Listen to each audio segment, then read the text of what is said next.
So what I'd like to speak about today is something which affects Klal Yisrael throughout its history, especially in the current times, but it also affects Klal Yisrael throughout history. And I don't think anyone realizes what's really going on. It's a very hidden thing. It's known by very few people, but it's a major thing which affects the mazel of Klal Yisrael throughout its history.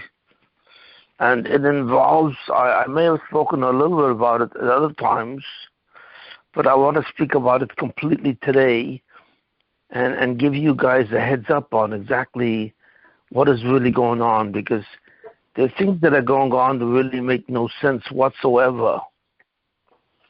Mm-hmm. And we really don't know how to explain them and so on. What I want to speak about today in a lot of detail is the concept of the death of Mashiach ben Yosef and what that means and how that's manifest in throughout history, especially the current times. And nobody speaks about that. The concept of the death of Mashiach ben Yosef is a tragic event. It's an astounding event that no one could predict, and so on. And there are two basic events in human history that really have to do with death of Mashiach ben Yosef. And no one really speaks about this at length or understands the connotation of this. But the one who explains it to some extent, explains it pretty well, is the Ramchal in the Sefer Kinnis Hashem Tzavokos. And he explains in a certain way that we all know what the Mashiach ben Yosef does. The Mashiach ben Yosef fundamentally clears the world of Zoyama. And that's his fundamental tachlis. It clears the world of the Zoyama of the Nachash. And it's a matar the Bria. And therefore he's the one who brings up the concept of Tchias HaMesim and so on and so forth. But there were two times in history that the Mashiach ben Yosef really fell and so on. The first time in history was with Yosef HaTzadik, when with the Maisa with Potiphar, with the wife of Potiphar, he almost got seduced and so on. And because at that time he emitted some level of semen in that Maisa, that Maisa becomes a kitvuk for Klal Yisrael whenever we approach the Geulah. And the Maisa of Yosef HaTzadik with Potiphar, although he saved himself from the actual Chet itself and so on, because he was kind of close to the Chet. And don't forget, the wife of Potiphar, whose name was Zilga, was an Eshes Ish. And Yosef HaTzadik made a mistake where somehow he thought that the kiyum of the Mashiach ben Yosef had to come from Zilga. I don't know exactly why, but he thought that she was the one who would be the instrument that will actually produce the Mashiach ben Yosef. And so therefore he was about to engage in an intimate relationship with Zilga, and then his father appeared to him. His father was Yaakov Avinu, and Yaakov Avinu appeared to him and said, no, she's not the person. That the person who would be the woman who you would finally create the Mashiach, specifically the son of Ephraim, was her daughter, her adopted daughter, what do you call it, adopted daughter, and not her. Osnas. But in some way, that had repercussions in the future, specifically as it contributed to the Asura Ha'uga Malchus, the 10 tzaddikim who died at the hands of Hadrian the Roman, and so on. In some way, it contributed to it in this way, but that's not the main way that the Mashiach ben Yosef was affected. The main way the Mashiach ben Yosef was affected was by the failure of another Mashiach ben Yosef, and that, of course, was Yerav ben Nevat. Now, what's the history of Yerav ben Nevat? What actually happened? Shlomo HaMelech, son of King David, was actually the Mashiach ben David. That's why he was the wisest of all men. He was given a tremendous amount of wisdom, which somehow had to do with the Nun Shari Bina, and so on. Now, I don't know myself clearly if Shlomo HaMelech was bigger than Rabbi Akiva, but it doesn't sound like that. It sounds like Rabbi Akiva was bigger than them all, but he was quite a person, and so on. And the first time that Klal Yisrael was zocher to the Geulah after their sojourn in the Midbar was by the time of Shlomo HaMelech. Shlomo HaMelech, as the son of King David, was the actual Mashiach ben David, and should have brought the Geulah, and should have brought the Geulah, and that would have been the basic Geulah, and Klal Yisrael would have continued in that Geulah, but it was not to be. Exactly the fate of Shlomo HaMelech, it's not easy to discern what the fate was, but he had many wives who was kind of diplomatic consorts. He didn't have really intimate relations with these women, but they was kind of diplomatic consorts where he married these women, and these women were the daughters of many of the kings in the world at that time, and he would make an alliance with these kings, in a sense, by marrying his daughters. But these daughters really were not supervised well. All these wives were not supervised well, and Shlomo HaMelech somewhat negligently treated these wives in such a way where they returned to their avodah zarah from the country that they came from, and he was considered basically responsible for this, and so on. But because Shlomo HaMelech did not himself bring the Geulah was kind of canceled by his time. God decided to divide the kingdom of Israel into two separate kingdoms. One kingdom was the tribe of Yehuda, and of course the tribe of Levi, and that was called the kingdom of Judah, Yehuda.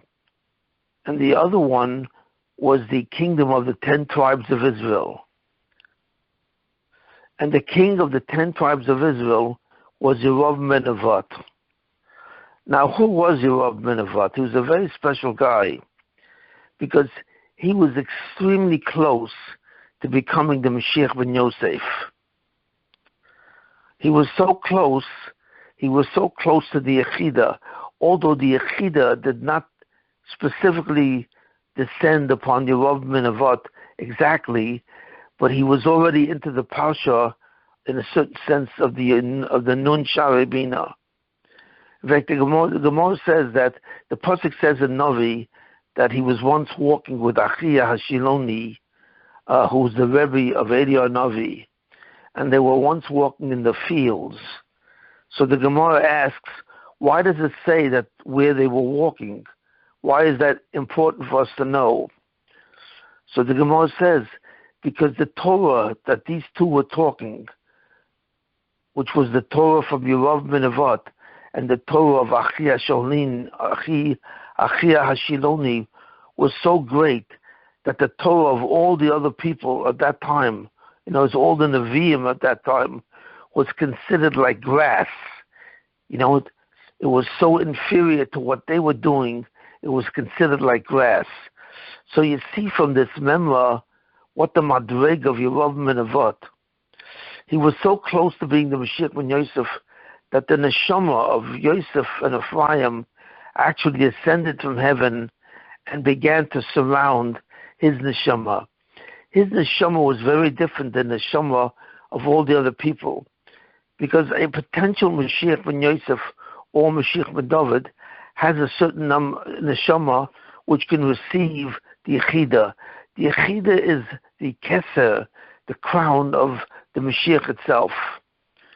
When that neshama descends and actually attaches itself to a person who is capable of receiving that neshama, then that neshama becomes the actual designate, the Mashiach ben Yosef.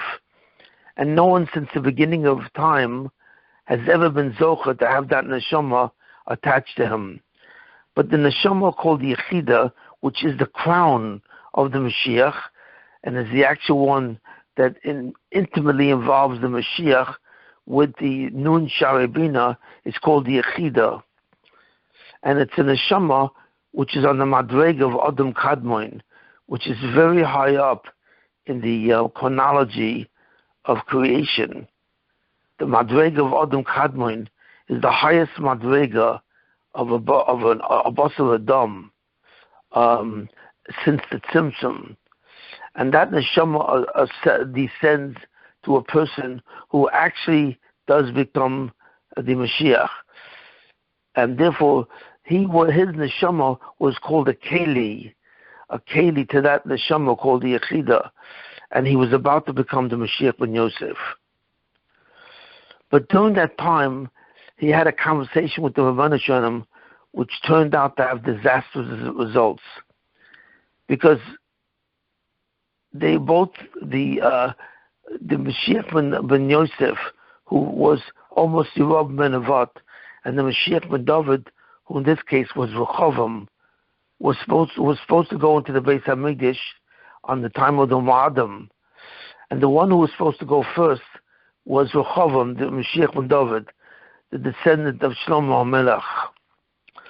And Yerub ben Avat had a conversation with God, and he said, why does he go first? I should go first.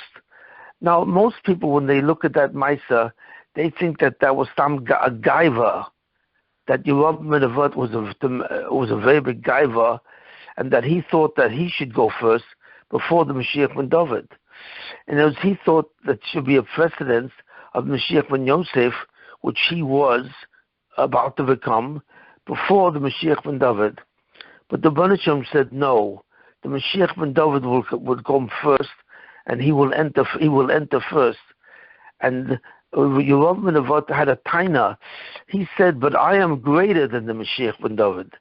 The avodah of Tahara, which is performed by the Mashiach ben Yosef, is greater, puts him on a higher level than the Mashiach ben Yosef, the Mashiach ben David."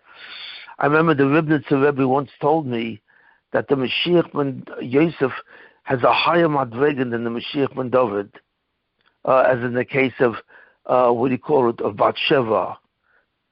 Because the Mashiach ben Yosef is able to sustain the madrega of the Nisoyan of Mashiach ben Yosef, whereas David HaMelech was not able to sustain so much the actual sin with Bathsheba and so on. So Yerub ben Avat said to the Rebbe Shalom, "But I'm greater than him. My avodah and my koiches are greater than his." But the Rebbe Shalom said, even though that is true, you cannot go first, because the final Mashiach will be the Mashiach ben David. He represents not the Tahara from the Zoyim of the Nachash. He represents the elimination of the Nachash himself. And the Nachash is the Yetzer Hara.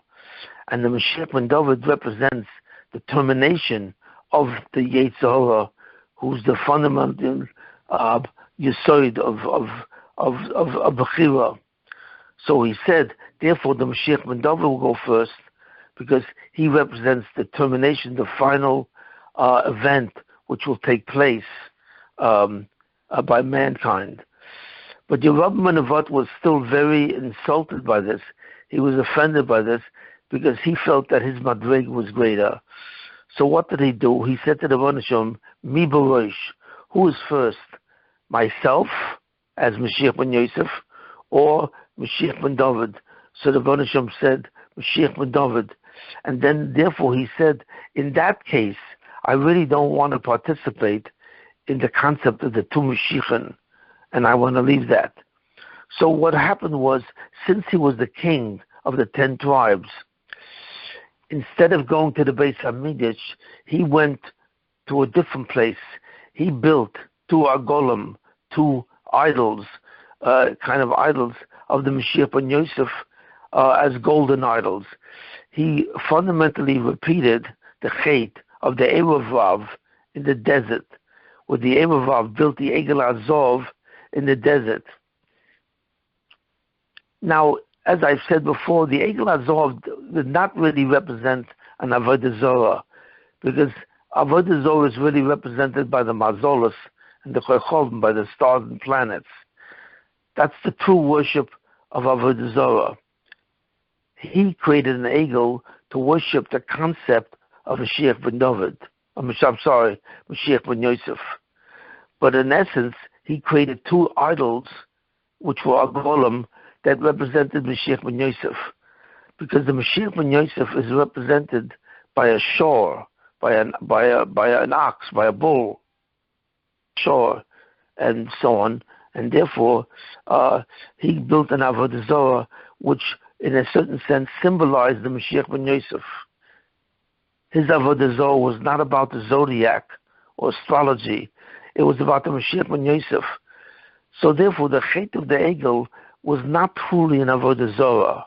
It was an Avodah Zorah in the sense that they worshipped it, but it wasn't a true Avodah Zorah because it didn't apply to the stars. In any case, he built these 2 agolim, one in the north and one in the south. And what happened from then on, he forced the 10 tribes, because he was the king of the 10 tribes. He forced them to go to these 2 agolim instead of them going to the Beis HaMikdash. So, therefore, he forced a false belief on Klal Yisrael, on 10 tribes.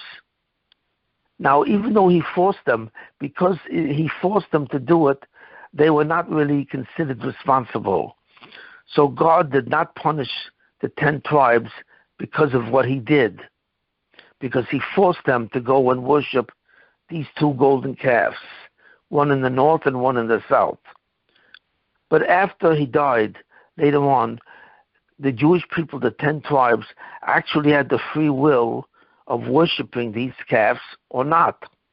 And they decided to continue to worship these 2 idols. So therefore, God was very angry and he punished the 10 tribes. How did he punish them?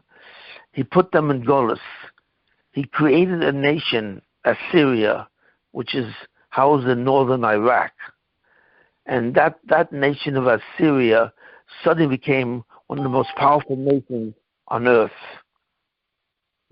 The nation of Assyria. And they began to conquer different nations around them. And when they got to Israel, they conquered the part of Israel that contained the 10 tribes. And they will want, what they used to do when they conquered a nation many times, they would suddenly exile that nation from where the country that they lived to Assyria. That was their habit. So that's what they did. They took all the 10 tribes out of Israel in exile to Assyria. And therefore, the first, in a certain sense, the first true exile that happened to the Jewish people, in the sense of a real exile, going out of the land of Israel, happened by the 10 tribes. Now, the history of the 10 tribes is a very deep history, and no one really has a clear understanding of where those tribes really were. But they are called the lost tribes of Israel, because no one really knows where they are. Where they think they are, and it's probably true, is that the 10 tribes did not go back to Israel after Yerovim died, but they wanted to go back to Israel by going around the earth, the planet, to come back to Israel from the other side. So instead of going south from Iraq back to Israel, they went north, and they went into Persia. And from Persia, they went into Afghanistan, and they stayed in Afghanistan. And of course, the Afghans are considered the 10 tribes. And these people are called the Pashtun. There are 25 million Pashtun in Afghanistan. And they themselves have a tradition that they come from the 10 tribes.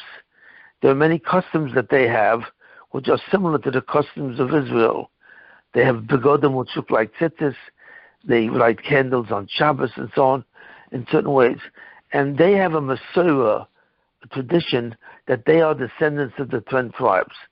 In fact, the country called Afghanistan comes from the grandson of Shaul HaMelech, whose name was Afghan. And they named the country Afghanistan. And their tribes are very similar to the tribes of Israel. They have tribes named after Yosef, called Yusuf Zai, after Ruvain, called Laboni Zai, after Shimon, called Shimwari Zai, and so on. Zai means a tribe, and the first name of many of these tribes that they have are really the same names as were by the 10 tribes of Israel. So there's a very strong likelihood that they are the 10 tribes of Israel, which means that when the redemption occurs, the Vilna Gaon says that the beginning of the redemption starts with the 10 tribes. It does not start with Yehuda, the tribe that we have now, and Levi, but it starts with the 10 tribes.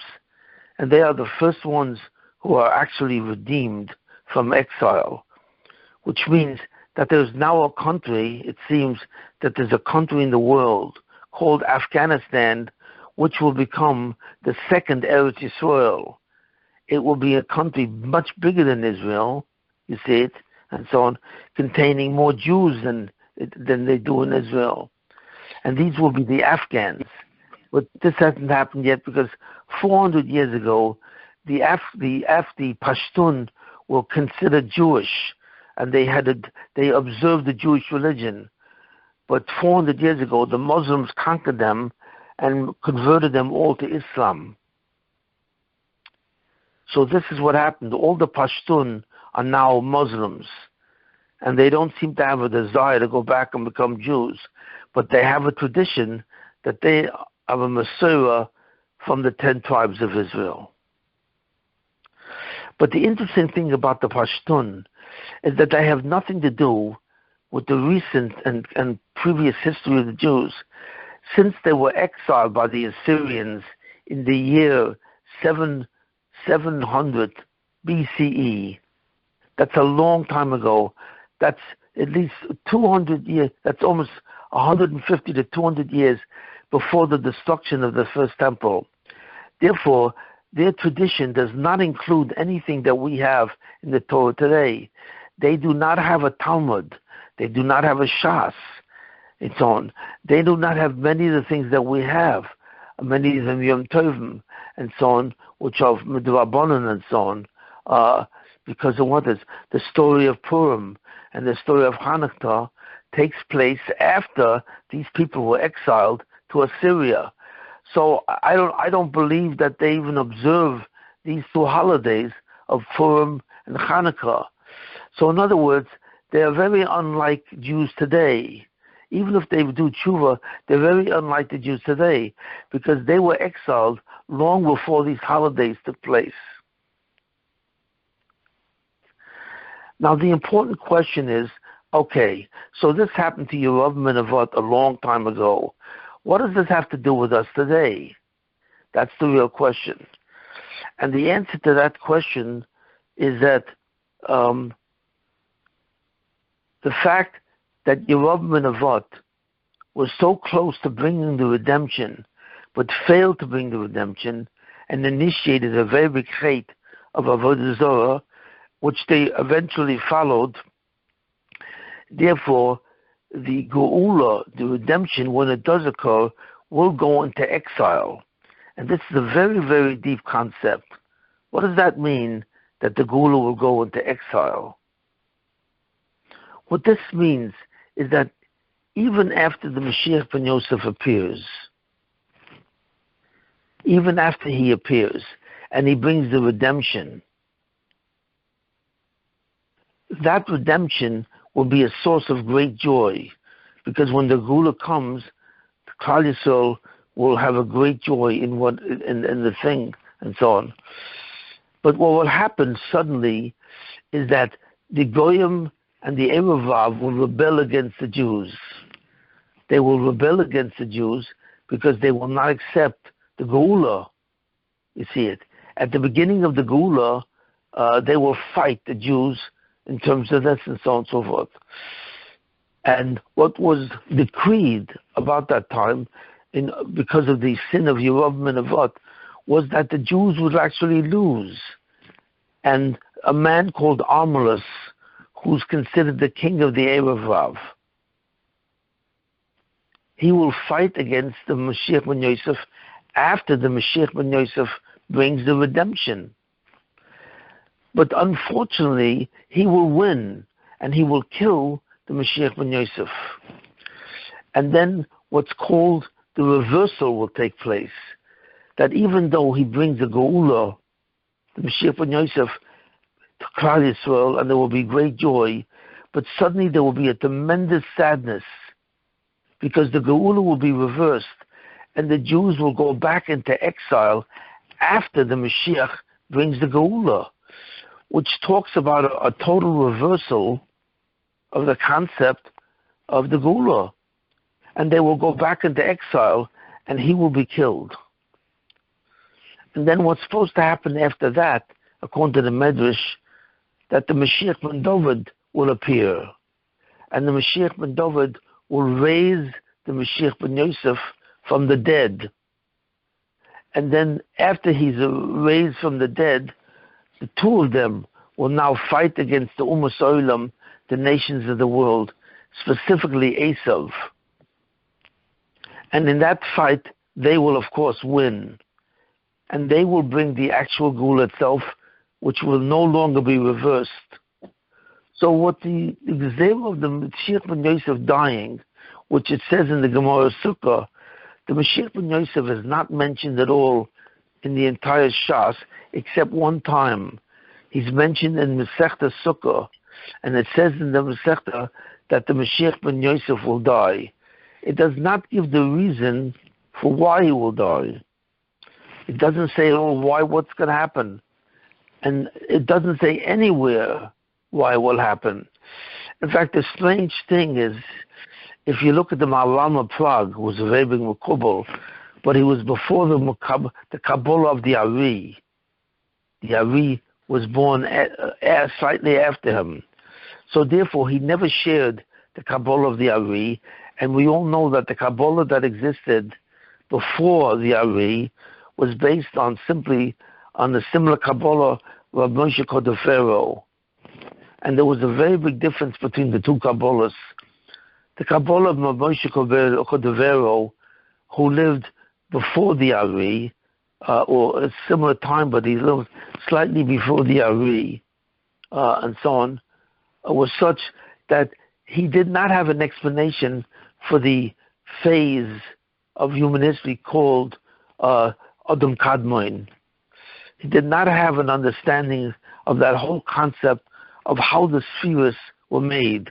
Adam Kadmon is the concept in Kabbalah which talks about the world before the spheres, from the world of the Rishimu, and it discusses how the spheres were actually constructed. You see it? And the Kabbalah of Moshe Cordovero did not include those concepts at all.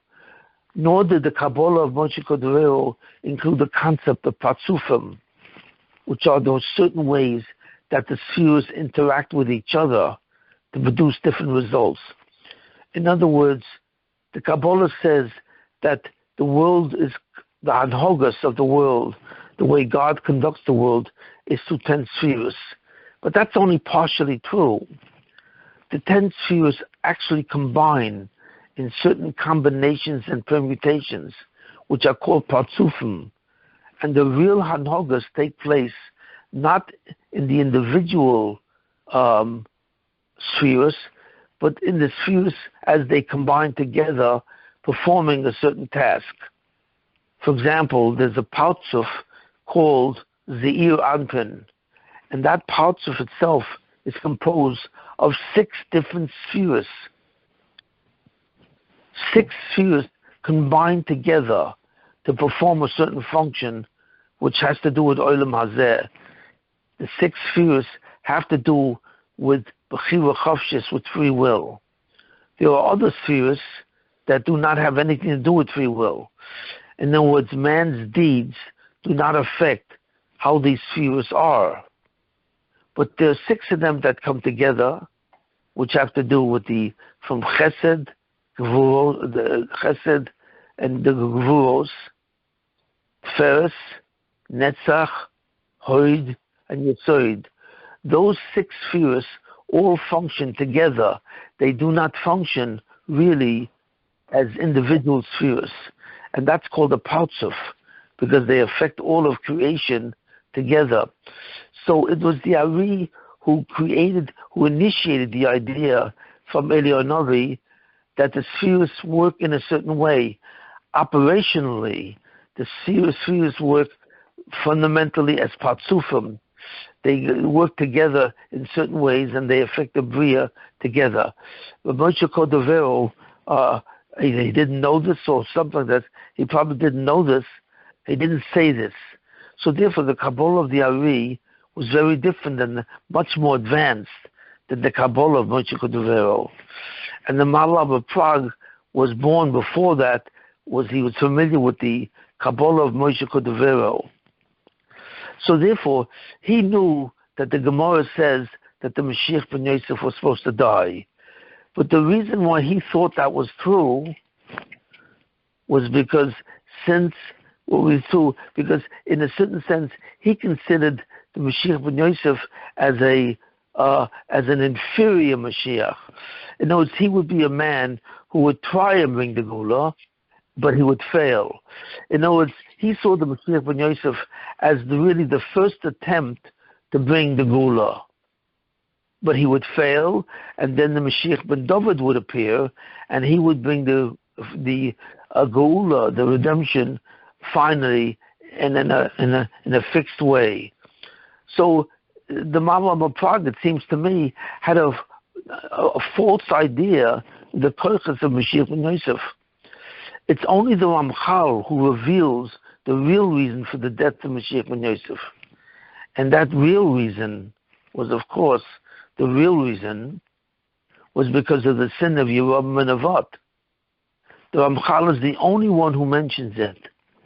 And the Ramchal says in mentioning it, that what he's about to say in the book, Kinnis Hashem Tzavokos, he is not allowed to say.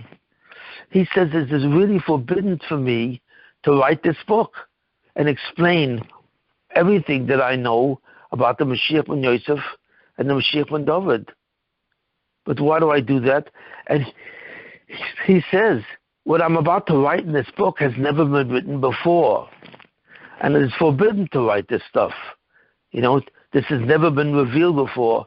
But the only reason why I'm forced to do it is because of an Eislasa, because of an emergency situation. Why? Because of the event of Shabtai Tzvi. Shabtai Tzvi was a Jew who maintained that he was the Mashiach ben David. And there were many people that believed him. He knew a great deal of Kabbalah, and therefore he was able to impress many people in a certain sense. And he started making some of the mitzvahs into permission. He was starting eating unkosher food, and he said, now that it's the redemption, now that I'm about to bring the redemption, Shabtai Tzvi said, therefore, since I am Mashiach, I'm telling you that I'm going to vacate the mitzvah of certain mitzvahs of kashrus. Shabtai Tzvi was a false Mashiach, and in the end, Shabtai Tzvi was captured by the Muslims who forced him to convert to Islam. So of all those people who believed in him, and there were millions, most of the people, the Jews in Europe, in some way believed in Shabtai Tzvi, that he was the final Mashiach and he would bring the Geulah. So finally, when he was captured by the Muslims and he converted to Islam, they were tremendously disappointed because they realized they believed in a false Mashiach. And therefore the Ramchal says the whole reason why I'm writing this book on the truth of the Mashiach ben Yosef is to reveal to the world that Shabtai Tzvi was a false Mashiach. So that's why he wrote the book, Kinis Hashem Tzavokos. But in that book, he explains what the real reason that the Mashiach ben Yosef dies. It's because of the sin of Yerovam ben Nevat. And why should the whole Geulah be affected by the sin of Yerovam ben Nevat? Because Yerovam ben Nevat was only a stone's throw away from becoming the actual Mashiach. As I said, he was so close to becoming the Mashiach that the Yechidah, the crown of the Mashiach, began to descend from heaven and attach itself to his soul.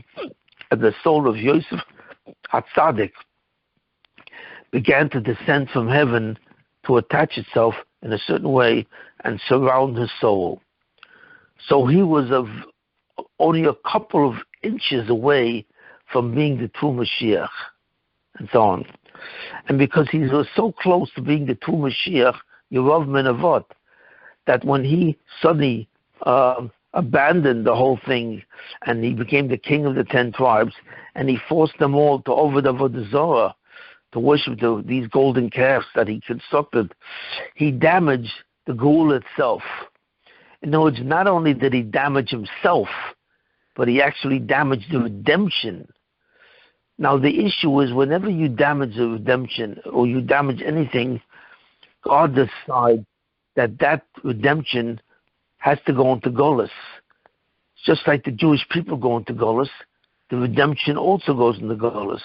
And what does that mean, the redemption goes into Golus? That means that even after the redemption occurs, that happens, that the Mashiach ben Yosef brings the redemption, the Geulah, and Klal Yisrael therefore celebrates that Geulah. But it means that redemption has to go into Golus.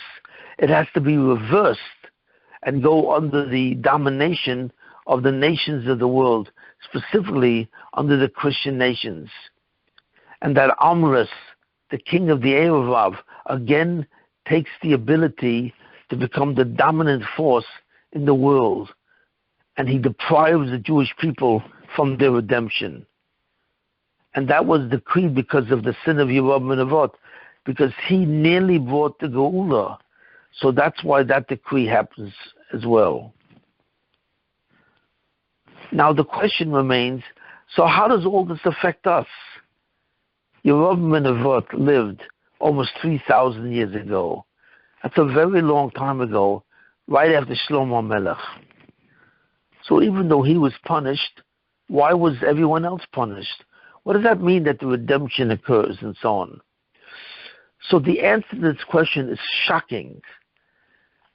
All of you basically know the answer to the question, but you do not realize what's going on.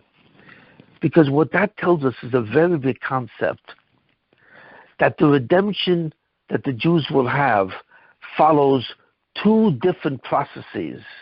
That's right, process, but two different processes.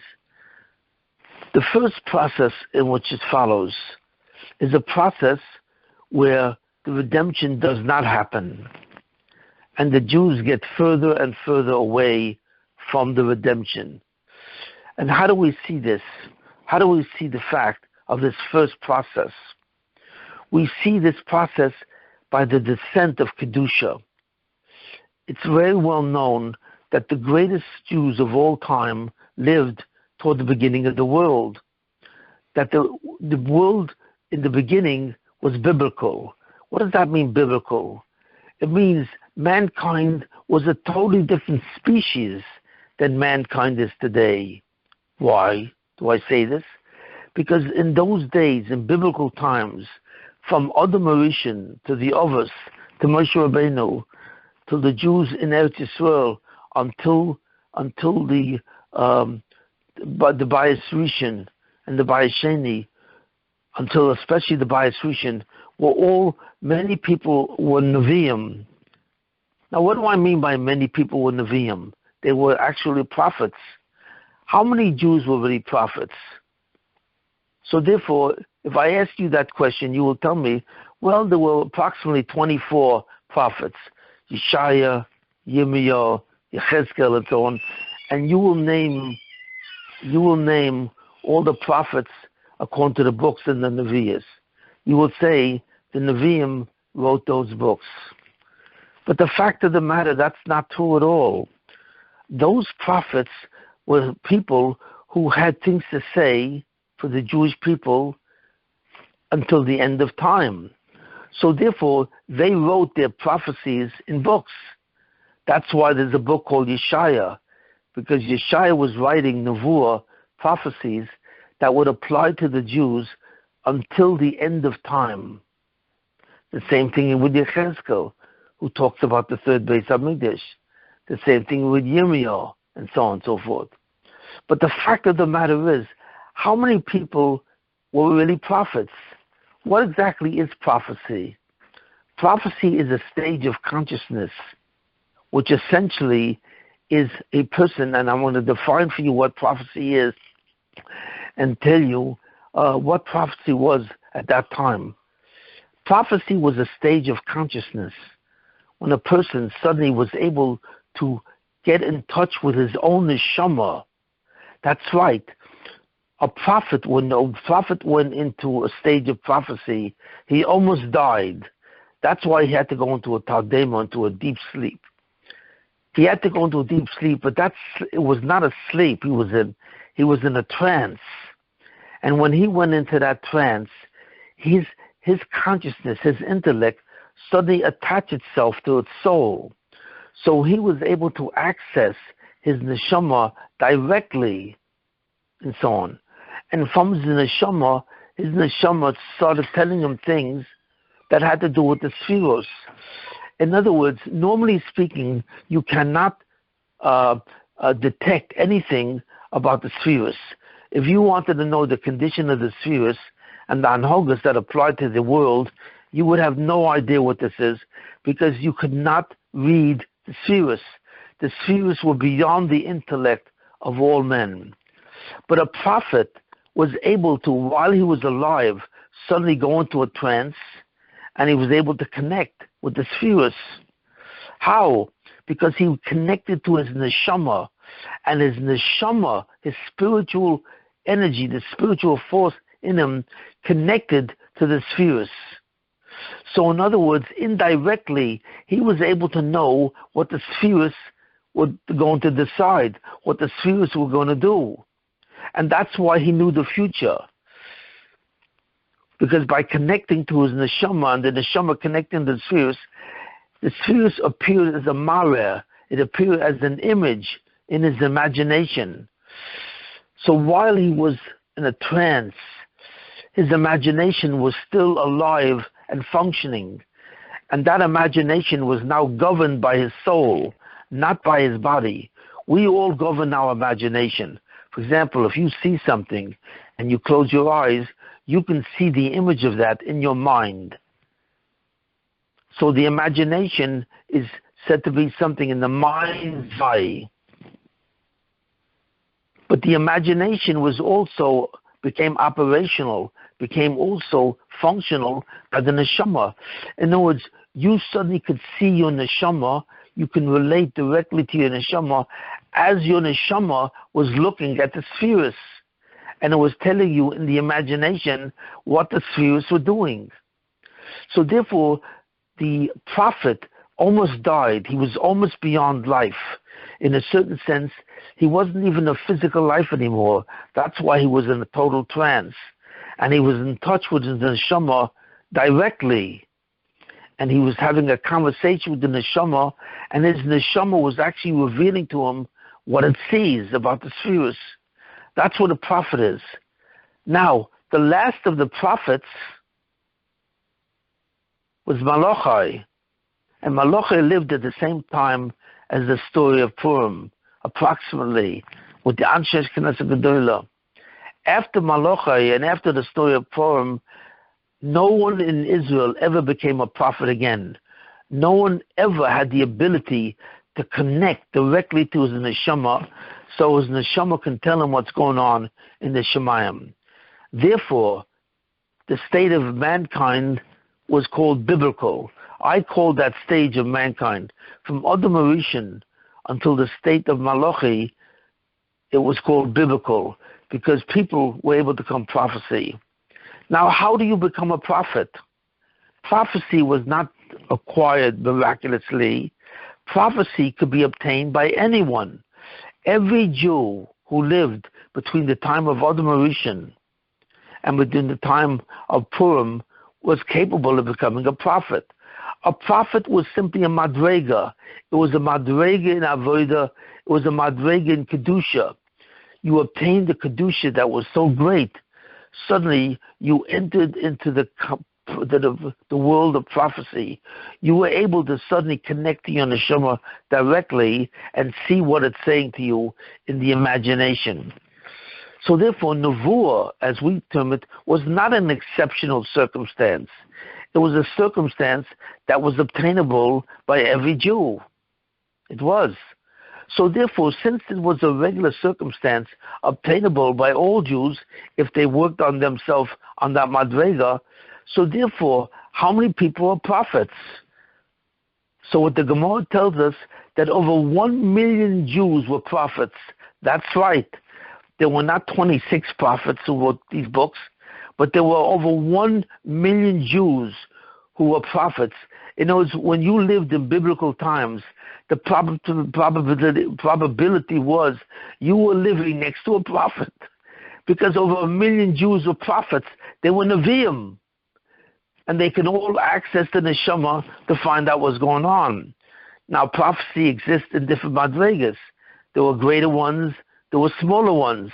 But if you had the gift of prophecy that you obtained by your free will, and that you obtained by your avodah as a Jew, by being such a tzaddik that you were zoicha to the madrega of an aliyah to become a navi, so automatically you became a prophet. So nevuah, a navi, is a concept of a madrega. It's not an exceptional concept. It's not a nace. It is a regular thing which happened to the Jews at that time. Now, since that time, no one else has ever become a prophet. No one could become, because the gift of prophecy was taken away, and the neshamas became much smaller. So the last of the prophets was Malachi, who lived at the time of Purim. So therefore, mankind at that time was like a different species. Mankind after that had nothing to do with prophecy. What was mankind after that? They were considered intellectuals, philosophers, chachamim. So the first kufa of mankind is called biblical. And in that kufa, they had prophets. Not only did they have prophets, but every time they saw a nace, a miracle, they can see a nace visibly. The Baruch Shem had no problem with demonstrating to Klal Yisrael actual nisim. Many of the miracles that the Jews saw were visible to all of them. Like the whole Yetzias Mitzrayim, all the nisim that were associated with Yetzias Mitzrayim, the exodus from Egypt, was suddenly visible to all the Jews. In fact, it says that what a shifcha, what a regular maidservant saw on Kriyas Samsuf was greater than the nevuah of Yechezkel HaNavi. Why? Because mankind was in a much higher level. Spiritually, they were on a much higher Yeruchnistic level where anyone could become a prophet through normal avodah. That was a different species. After that species was a second species, which is called Chokhmah.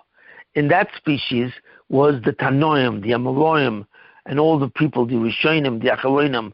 We all belong to the second species of mankind, which are non-prophets. We are Chachamim.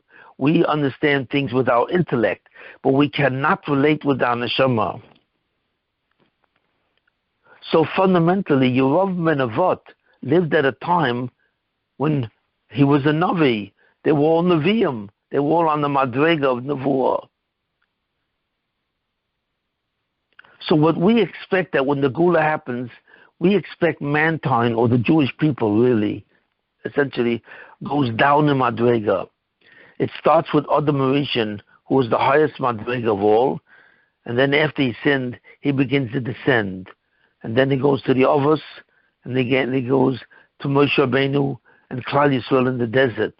And then he goes to Nevi'im. So therefore, all these people are really people of very high Madregas who are descending. The key word is descending.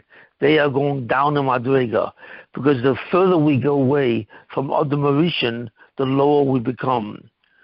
Now, at the end of that, when mankind is at the lowest Madrega, then God will redeem the Jewish people.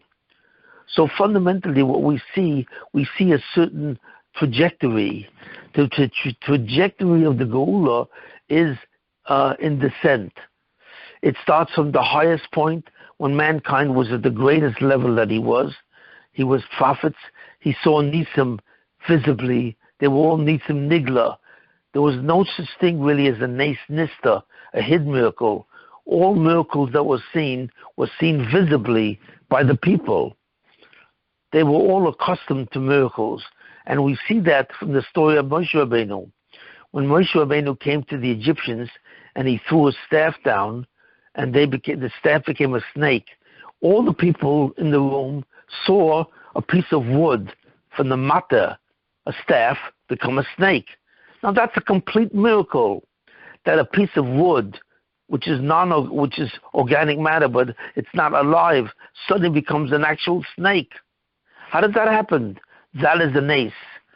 And Moshe saw this, Paro saw this, and all the Egyptian magicians saw this as well.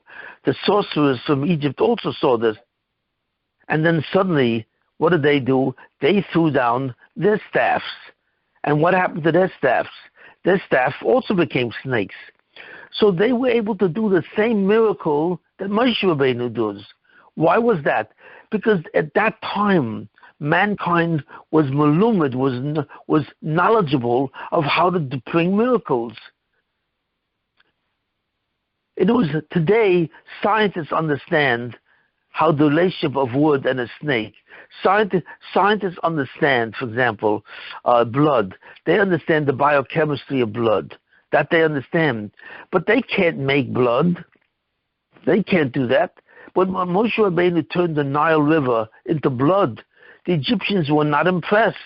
Why? Because the Egyptians could do it too. They could also turn the Nile into blood. That's right. They knew how to do it. But what they couldn't do was turn it back from blood to water. Only Moshe Rabbeinu could do it. So somehow they thought Moshe Rabbeinu was a greater magician. When they first saw Moshe Rabbeinu, they considered him to be a sorcerer, just like they were. And they could do miracles, and he could do miracles. But they saw that the plagues of Egypt somehow made Moshe a greater sorcerer. That's what they thought. But in the beginning, they thought Moshe Rabbeinu was nothing more than a sorcerer. Moshe Rabbeinu could turn a staff into a snake, and so could they. They can also turn their staff into snakes. And they can also turn the Nile River into blood. And they can also bring out frogs. Similar. It's only by the third Makkah that they finally realized that they couldn't do it, because sorcery doesn't apply to a living being smaller than a louse. When Moshe Rabbeinu was able to bring up lice, you see it, they couldn't do that. So they realized that Moshe Rabbeinu was a greater sorcerer, but they still considered him to be a sorcerer. When did the Egyptians finally realize that Moshe Rabbeinu was not a sorcerer? That's really the question. Since they were able to do the similar things that Moshe Rabbeinu could do it, when did they finally distinguish Moshe Rabbeinu as not being a sorcerer? Well, they thought at the beginning he was a sorcerer just like they were. And then they saw by lives that Moshe Rabbeinu was more than a sorcerer. He was a super sorcerer. That's what they thought. But he still was a sorcerer.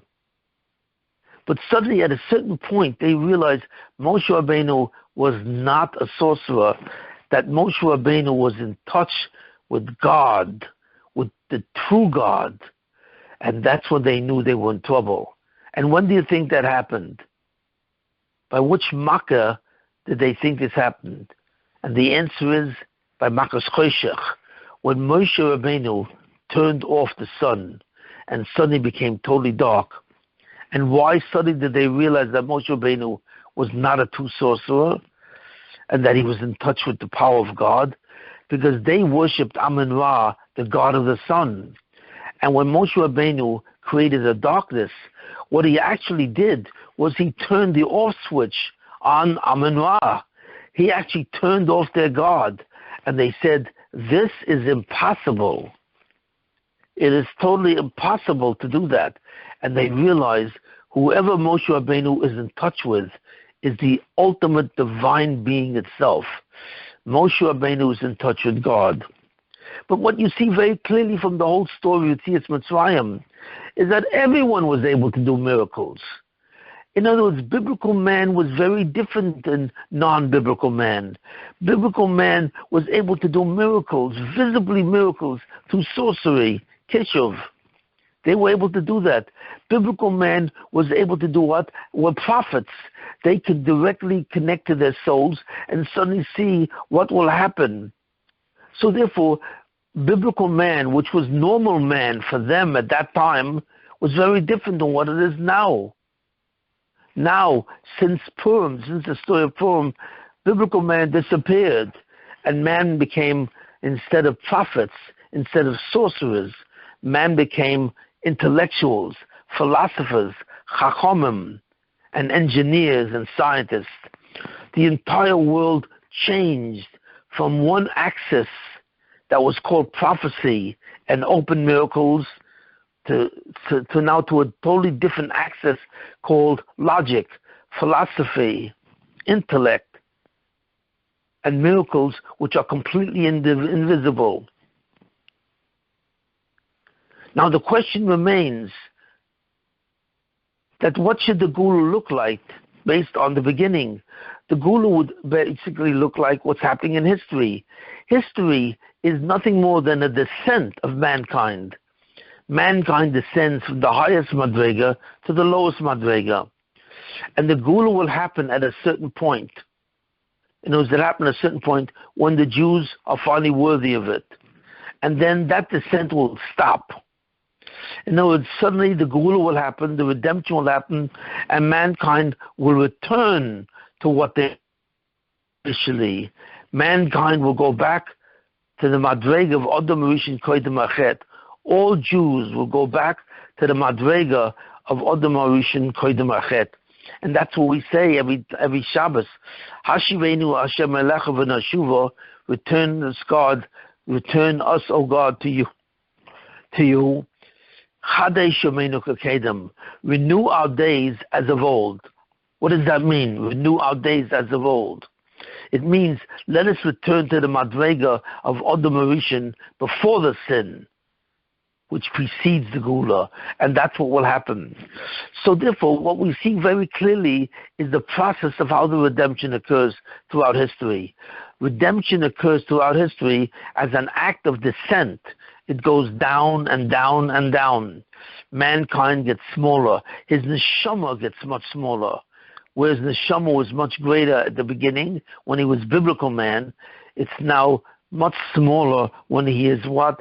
When he is a man of wisdom, not a man of prophecy. This would be the normal procedure, the normal trajectory of the Geulah. But something happened with Yerovam ben Nevat, because Yerovam ben Nevat did the sin that he did, even though it was biblical man, it changed the program of the Geulah.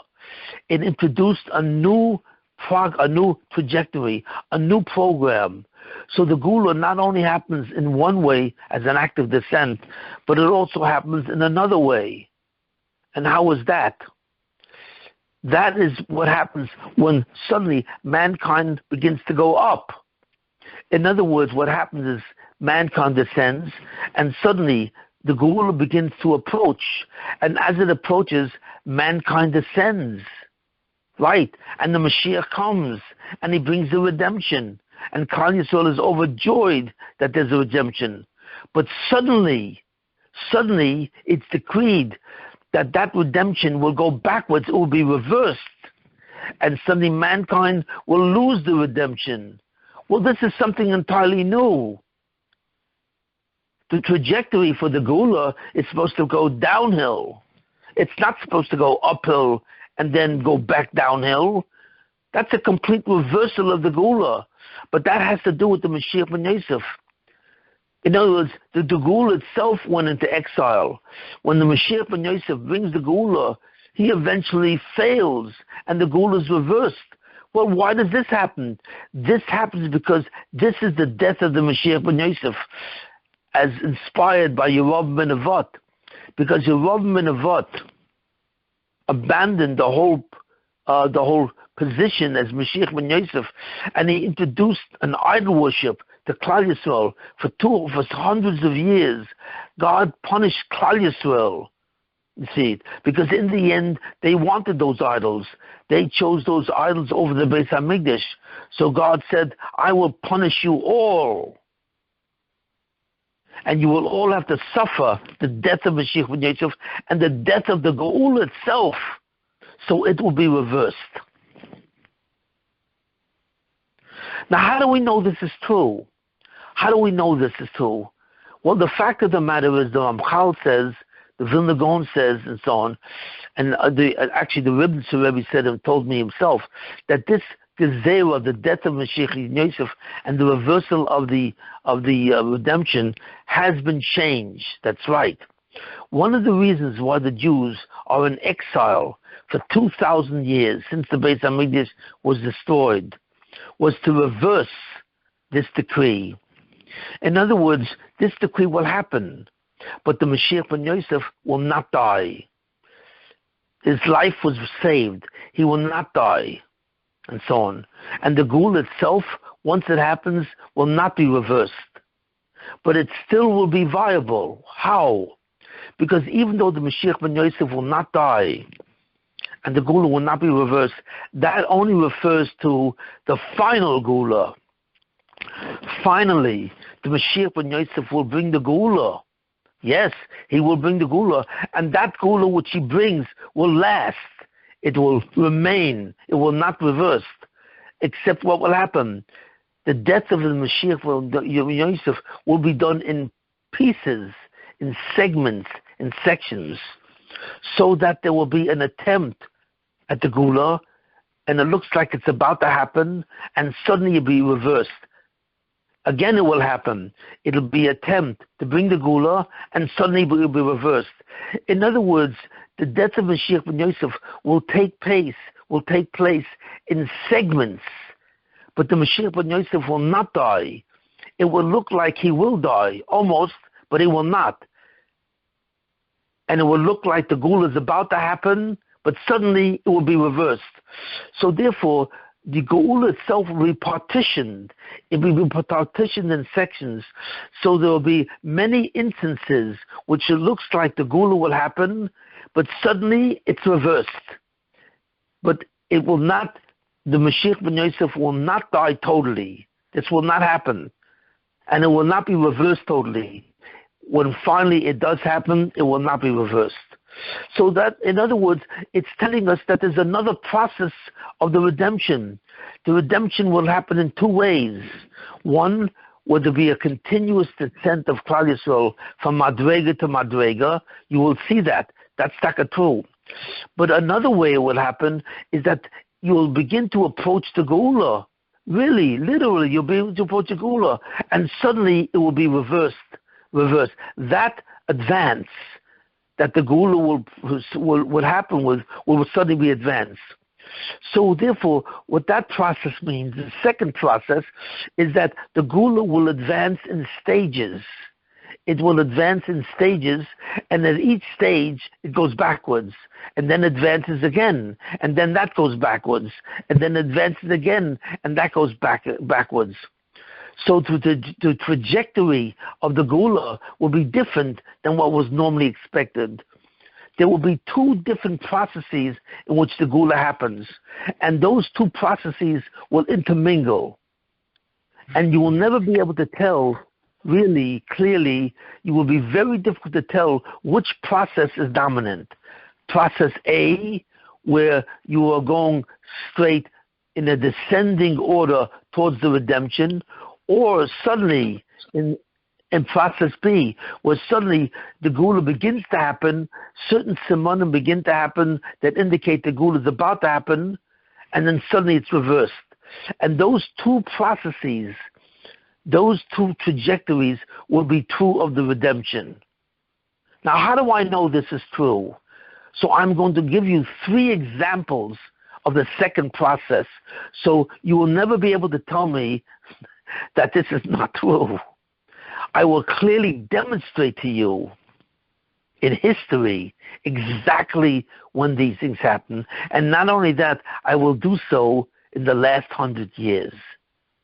You will see a redemption and a reversal, a redemption and a reversal, a redemption and a reversal, literally. And this is all from the Chet of Yerub Menavot.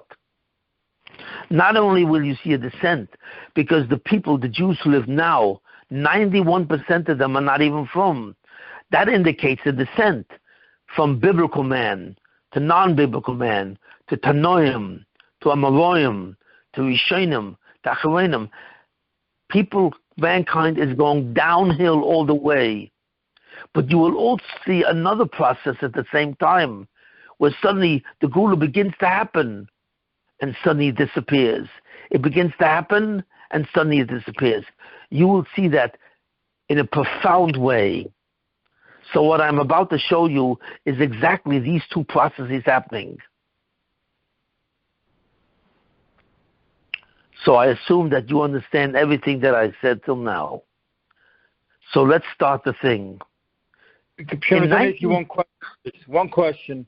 What is this mechanism of starting and then stopping? How is that a tikkun for the kilkel to the Geulah?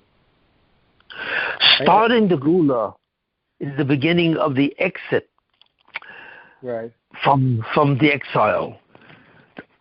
The main feature of the Geulah is that the Jews will go out of exile. So therefore, that is the simon of Geulah. So that's what it means when it starts, the exile will begin to end. That's what it means. Why say something else? What is? You said that there's a need to be masakin the kilkel to the Geulah itself that Yeravim ben Nevat did, and instead of the Mashiach ben Yosef dying, the mechanism is the Geulah starts and then stops. Yes. Besides some level of Yisurim, what's its function as? Why is that such a primary function to masakin the Geulah? Okay, I'll answer your question later. It's a very good question. You want to know the mechanism. The Geulah itself has to go into Golus. That's what you're saying. The Geulah itself is going to Golus. It starts and then it goes into the Golus. It just appears. Yes. But and I will. So let's see the examples, gentlemen. Yeah, let's hear the examples and the pshat. Yeah. Okay. Yeah, I said I will do that, and I'm going to do that. Now, the first example I'm going to give you is in the last 100 years. That has happened 3 times. We're actually approaching the Geulah, and then it reversed. What does that mean? We were about to get out of Golus, and then it's reversed. So let's examine that exactly. So, in 1917, Britain wrote the Balfour Declaration. And what is the Balfour Declaration? The Balfour Declaration says, we are returning Eretz Yisrael to the Jews. They will all be able to go back to Eretz Yisrael as their country. Now that's a Geulah. That means that the Goyim, the nations of the world, have given full permission for the Jewish people to return to their homeland. Isn't that the Geulah? Of course. It doesn't make a difference where it comes from, but that is the redemption. And you see that through the League of Nations and the Balfour Declarations, all the nations of the world were maskim, agreed that the land of Israel belongs specifically to the Jewish people and that they have full permission to go back to the land of Israel. Well, I got news for you. That is the Geulah. That's the beginning of the Geulah, right? So what happens? So the Jews have, then right after the San Remo conference, where they all agree with the Goyim and so on, that that's what happened. So this is the beginning of the Geulah.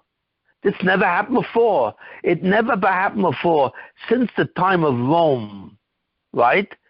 When the Jews were first really exiled, that the Romans agreed that all the Jews will go back to Israel. It never happened in human history. You understand? This is the first time in human history where the League of Nations, which is all the Goyim, agreed to this concept. So therefore, we would expect that the Geulah would continue from then on. The Jews go back to Israel. They would they go back to Ruchnius. It would start. The Geulah would start in a series of steps going up, right?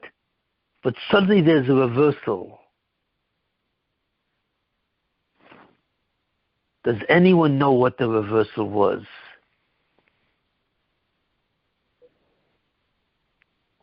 World War I? No. Because the Balfour Declaration was written at the end of World War I. Oh, yeah. In 1917. White paper? What was the white paper? What did that do? Yeah. Well, look.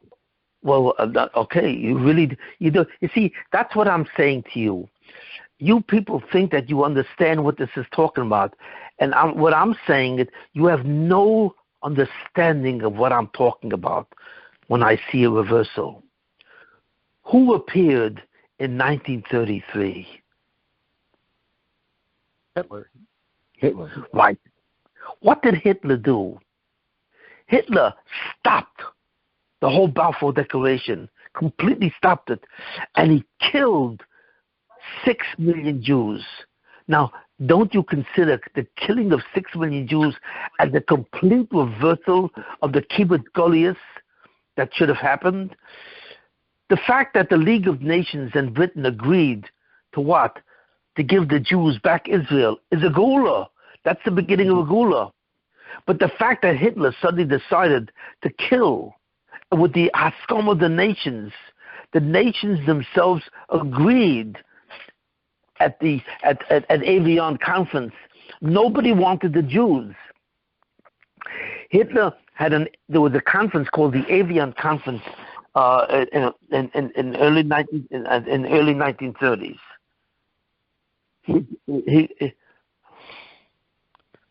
He agreed to this. Between 1917 and 1933, what happened? Well, in 1917, they started working on that project. They had the San Remo conference. They started to decide how to do it, and many Jews started to go back to the land of Israel. That's what happened. That was very true. But suddenly, the God decided, no, it will not be a Geulah, but instead I will completely reverse the Geulah. Why? Because even though the Balfour Declaration was true, two things started to happen. England suddenly started to recant on the Balfour Declaration, even though England at first gave them all the land of Israel. That included the land of Jordan. And at the first time that he gave them, they gave them the land of Israel, he gave them much larger. And suddenly England began to retract on those lands. It took away the land of Jordan and gave it to the Arabs.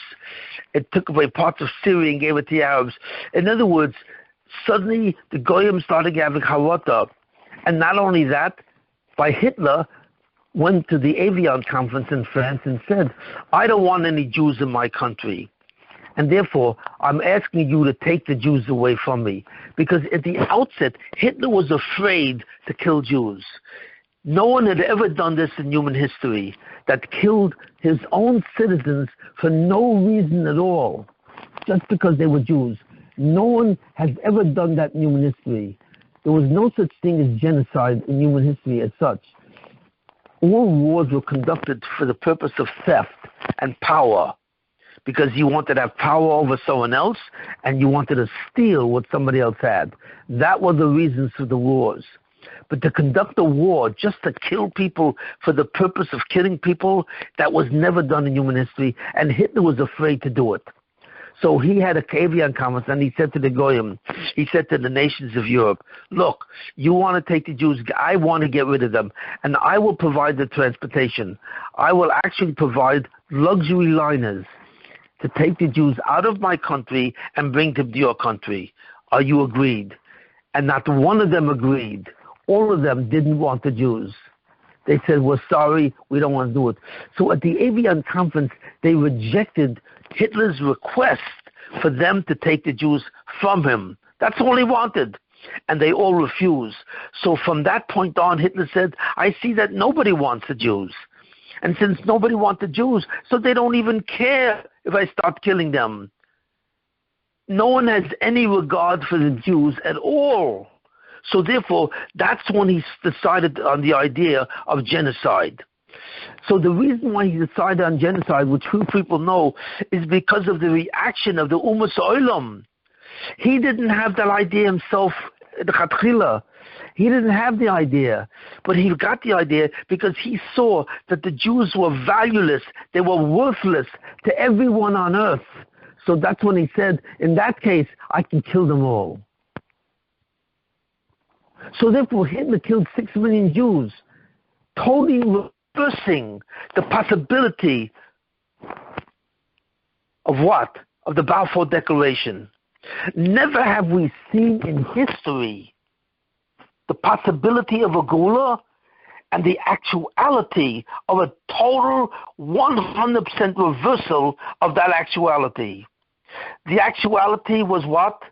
Was the Balfour Declaration, which decreed by the League of Nations that the Jews would forever hold the land of Israel. Suddenly, it was totally reversed, and suddenly they all began to die. Hitler rounded up all the Jews of Europe. The purpose of Hitler conquering Europe was to go to each country, collect the Jews, and transport them to the death camps.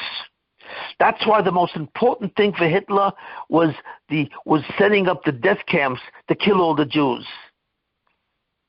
It was not that he wanted to conquer all of Europe. He didn't have to. But he wanted to get the Jews in every country, collect them, and kill them. So never have you seen such a total reversal of the Geulah like you saw then. So that was number one. Then finally, the second reversal, the white paper. What was the white paper? The white paper was when England decided in 1938 that even though the Balfour Declaration allowed the Jews to go back to Israel, the number of Jews they would cancel the Balfour Declaration. And the white paper was a document that stated no Jews can go back to the land of Israel, or only a couple of Jews. But all the Jews of the whole world, all the Jews in Europe, would not be able to go to the land of Israel. That was promulgated by the Prime Minister of Israel. Who was that before Churchill?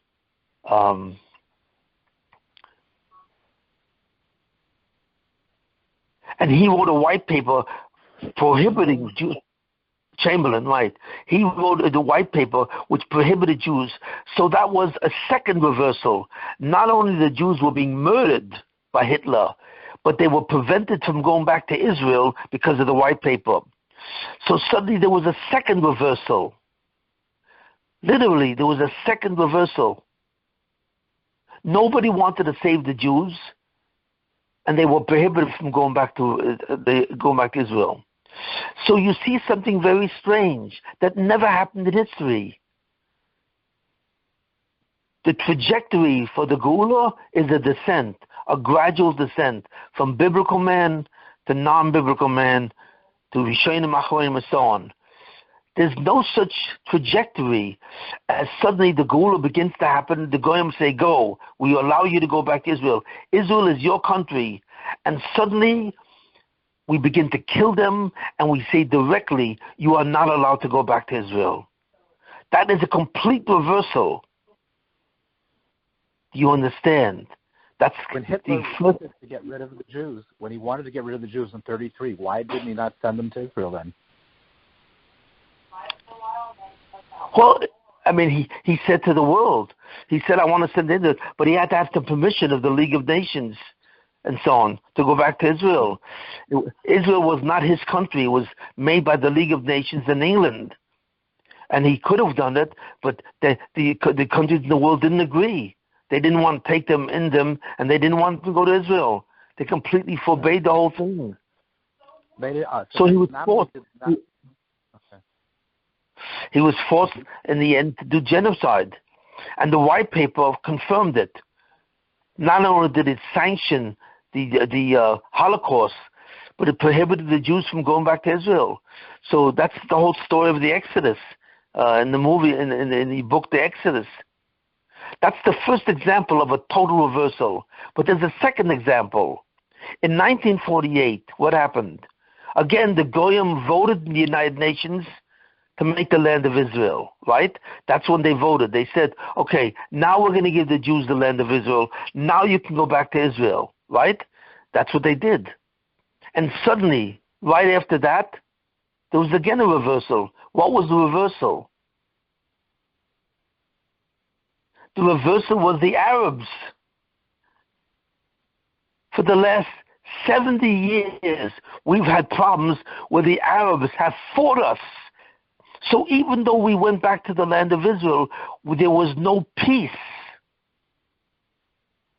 Even though we were in the land of Israel, that was true, but we were not given any peace. And not only were we given any peace, Truman, even though he said that the Jews can go back to Israel again in 1948, but Truman refused to sell the Jews any weapons to defend themselves and allowed the Arabs to attack them and try and annihilate them. Did you know that? Truman was a murdered Russia. And even though he agreed to send the Jews to Israel, he agreed to put them in their graves. That's what Truman was doing, because the State Department refused to allow in the Defense Department any weapons. The Jews could not get any weapons to defend themselves against a horde of Arab armies. All the Arab countries produced an army, a huge army, and entered Israel to destroy the Jews. Did anyone stop it? Did anyone save them? No. Only Czechoslovakia, and that's only because of certain connections, gave them weapons. What not for Czechoslovakia? Maxwell, right. Yeah. Maxwell, with his connections to Czechoslovakia, was able to give them weapons. Even Frank Sinatra, the actor, gave money to the Israelis to defend himself. That's a very big schus in his name. But you understand that even though they had the Jews, even though the Jews acquired Israel, they did. They conducted a vote, and the United Nations agreed to it. Even Russia agreed to it, because they thought the Jews would become communists. But in any case, Russia agreed. And suddenly the Arab armies attempted to destroy Israel, a total reversal. And this has been going on for 70 years, from 1948 to recently. That's what's been going on. Is that not a reversal? How could you say you can do this and then suddenly say, no, you can't? The Balfour Declaration says you can go to Israel. You can start the redemption. And Hitler says, well, no, you can't. I'm going to kill you all. And the Britain says, no, you can't. I'm going to put out the white paper. Is that not a total reversal? That's not a gradual descent. That's a complete reversal. In the second instance, the second example, the Jews go to Israel. They finally go, consent of the United Nations. And what happens? They allow the Arab armies.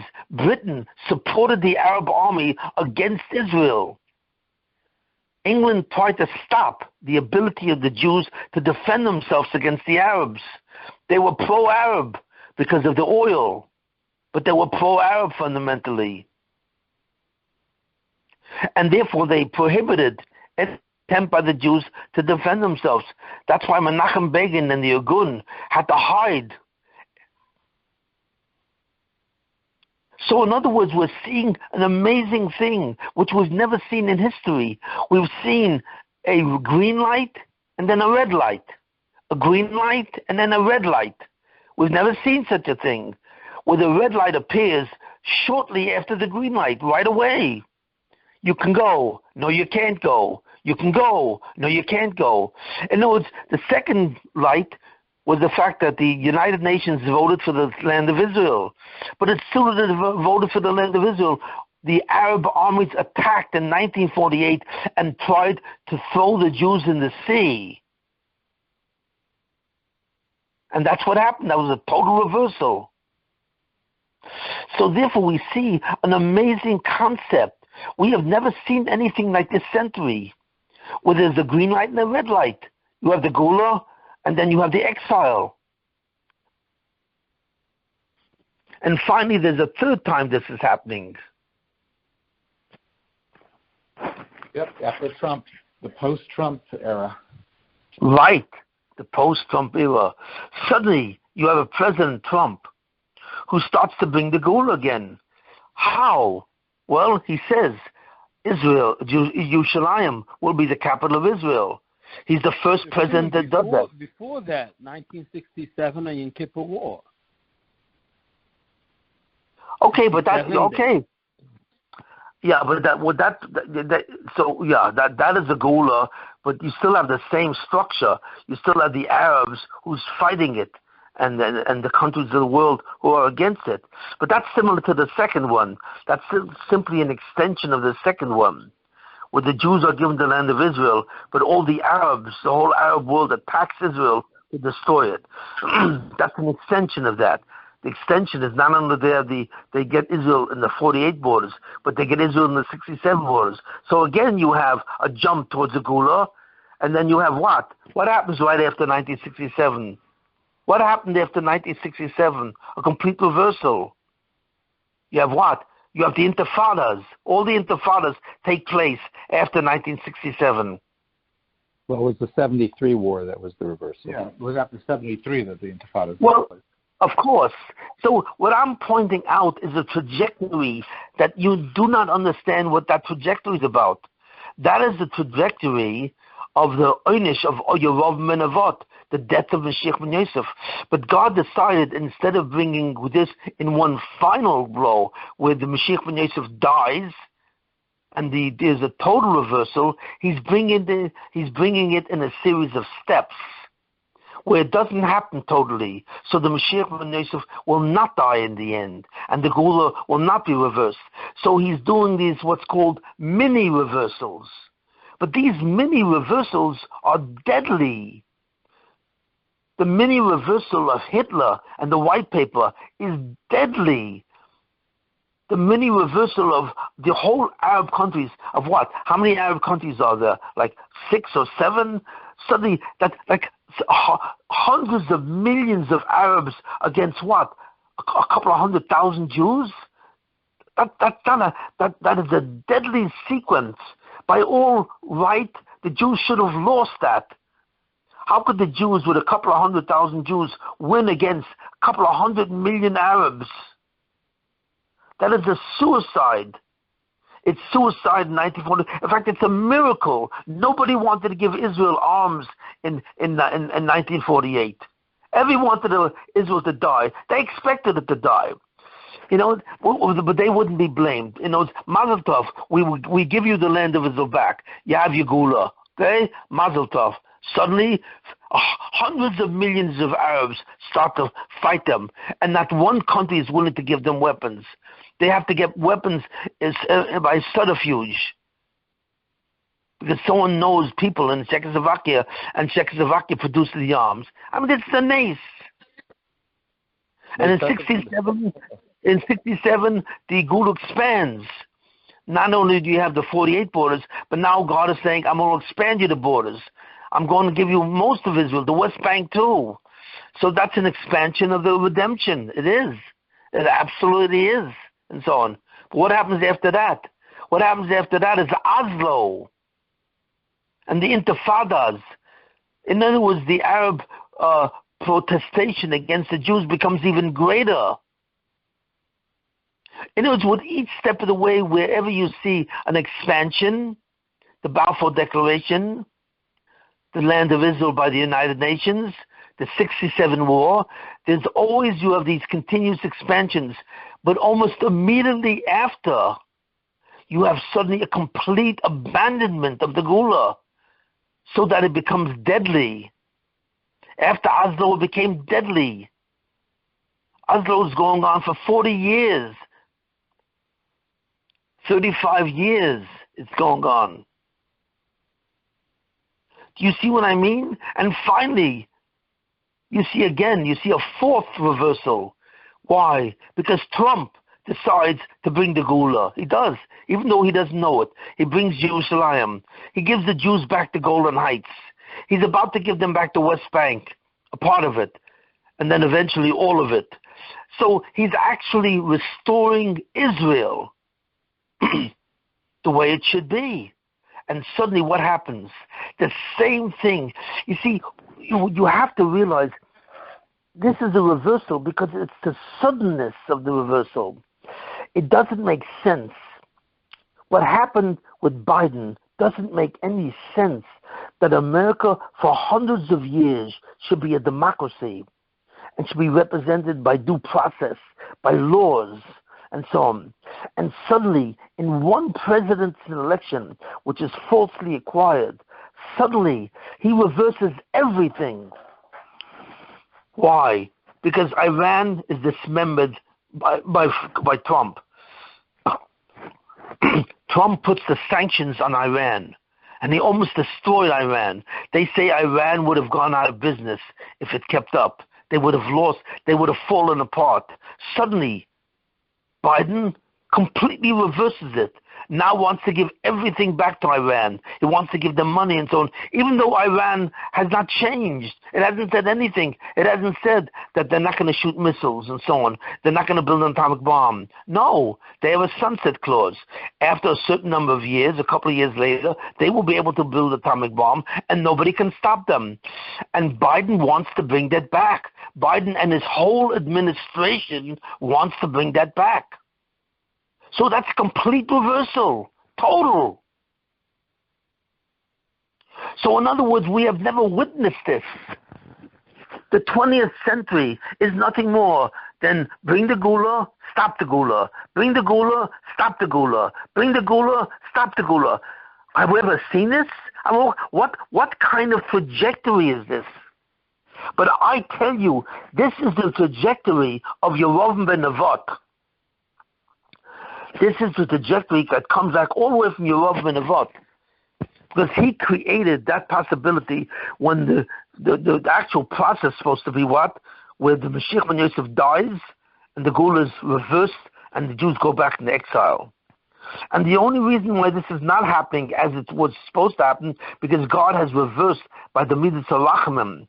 God has reversed this entire thing and is only doing this in small stages. But each of these small stages is profound. Hitler is profound. The white paper is profound. The Arab armies attacking Israel for 70 years is profound.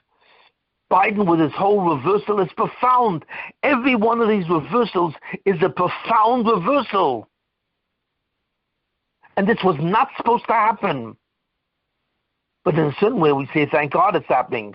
Because if this didn't happen in stages, what should have happened? What should have happened is that the Mashiach ben Yosef goes to war with the Amalek of Russia, and he dies in the war, and the whole Geulah that was created is reversed until the Mashiach ben David arrives.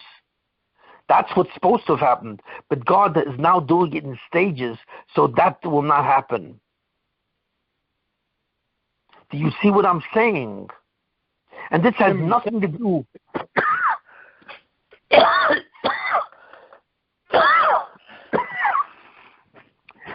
And this has nothing to do with the march towards the Geulah. This is a separate decree on Yerovim ben Nevat and the 10 tribes. So that's what I'm saying. Now let me answer the question that was asked before. How does this rectify the hate of Yerovim ben Nevat? How does the Golos rectify? And so on. And you have to understand the mechanism of a Golos. Why a Golos or an exile rectifies a tremendous sin that Klal Yisrael does, or that people do. How does it rectify? The Ramchal says something important. The Ramchal says that the Shekhinah goes into Golus. Why is that important? What difference does it make to me if the Shekhinah goes into Golus or not? You know, and when it goes into Golus. But you have to understand, the essence of the Geulah is the return of the Shekhinah. The essence of Olam Haba is the Shekhinah. Tzadikim Yoshim. The tzaddikim sit, v'itosayim b'roshayim, and their crowns are on their head, v'nene meziv hashina, and they benefit from the pleasure of the Shekhinah. So we see that the Shekhinah is the Geulah. The Shekhinah is Olam Haba. It's all connected because the Shekhinah is the sphere that connects. It's the root that connects to the world Olam Hazeh and Olam Haba. It's the connection to the Zulosai. All the spheres connect to the Zulosai via the Shekhinah. You understand? So therefore, the condition of the Shekhinah is very critical to Klal Yisrael. It's very critical to the Zulosai. So therefore, why does the Shekhinah go into Golus? When the Shekhinah goes into Golus, it's not simply a new location. It's a diminishment of its koyach. The koyach of the Shekhinah lies in two ways: Tferes and Oiz. Oiz means strength, the ability to get things done, the ability to be successful. Oiz is a property of the Shekhinah. If you have the power of the Shekhinah on your side, there's nothing that you can't do. Also, the other power of the Shekhinah is Tferes, the concept of knowledge, the concept where you understand the yichud of the Manashanim. If the Shekhinah is on your side, you possess that knowledge, and that knowledge is called the 50th gate. So the Shekhinah has two powers, the power of success and the power of wisdom to its ultimate degree. That's why the Shekhinah represents the Geulah and it represents Olam Haba. When the Shekhinah goes in the Golus, it doesn't mean simply that the Shekhinah finds a new home. It means that these two powers that the Shekhinah possesses is minimized. It's almost disappeared. The greater the Golus, the greater the minimization of these powers of the Shekhinah. So therefore, you cannot have a Geulah and you cannot have an Olam Haba. So the exile of the Shekhinah is that. So when it says that the Geulah goes into Golus, what does it mean? It really means the Shekhinah. Because the Geulah, the redemption of Klal Yisrael, is when the Shekhinah goes out of Golus, right? And its properties are maximized.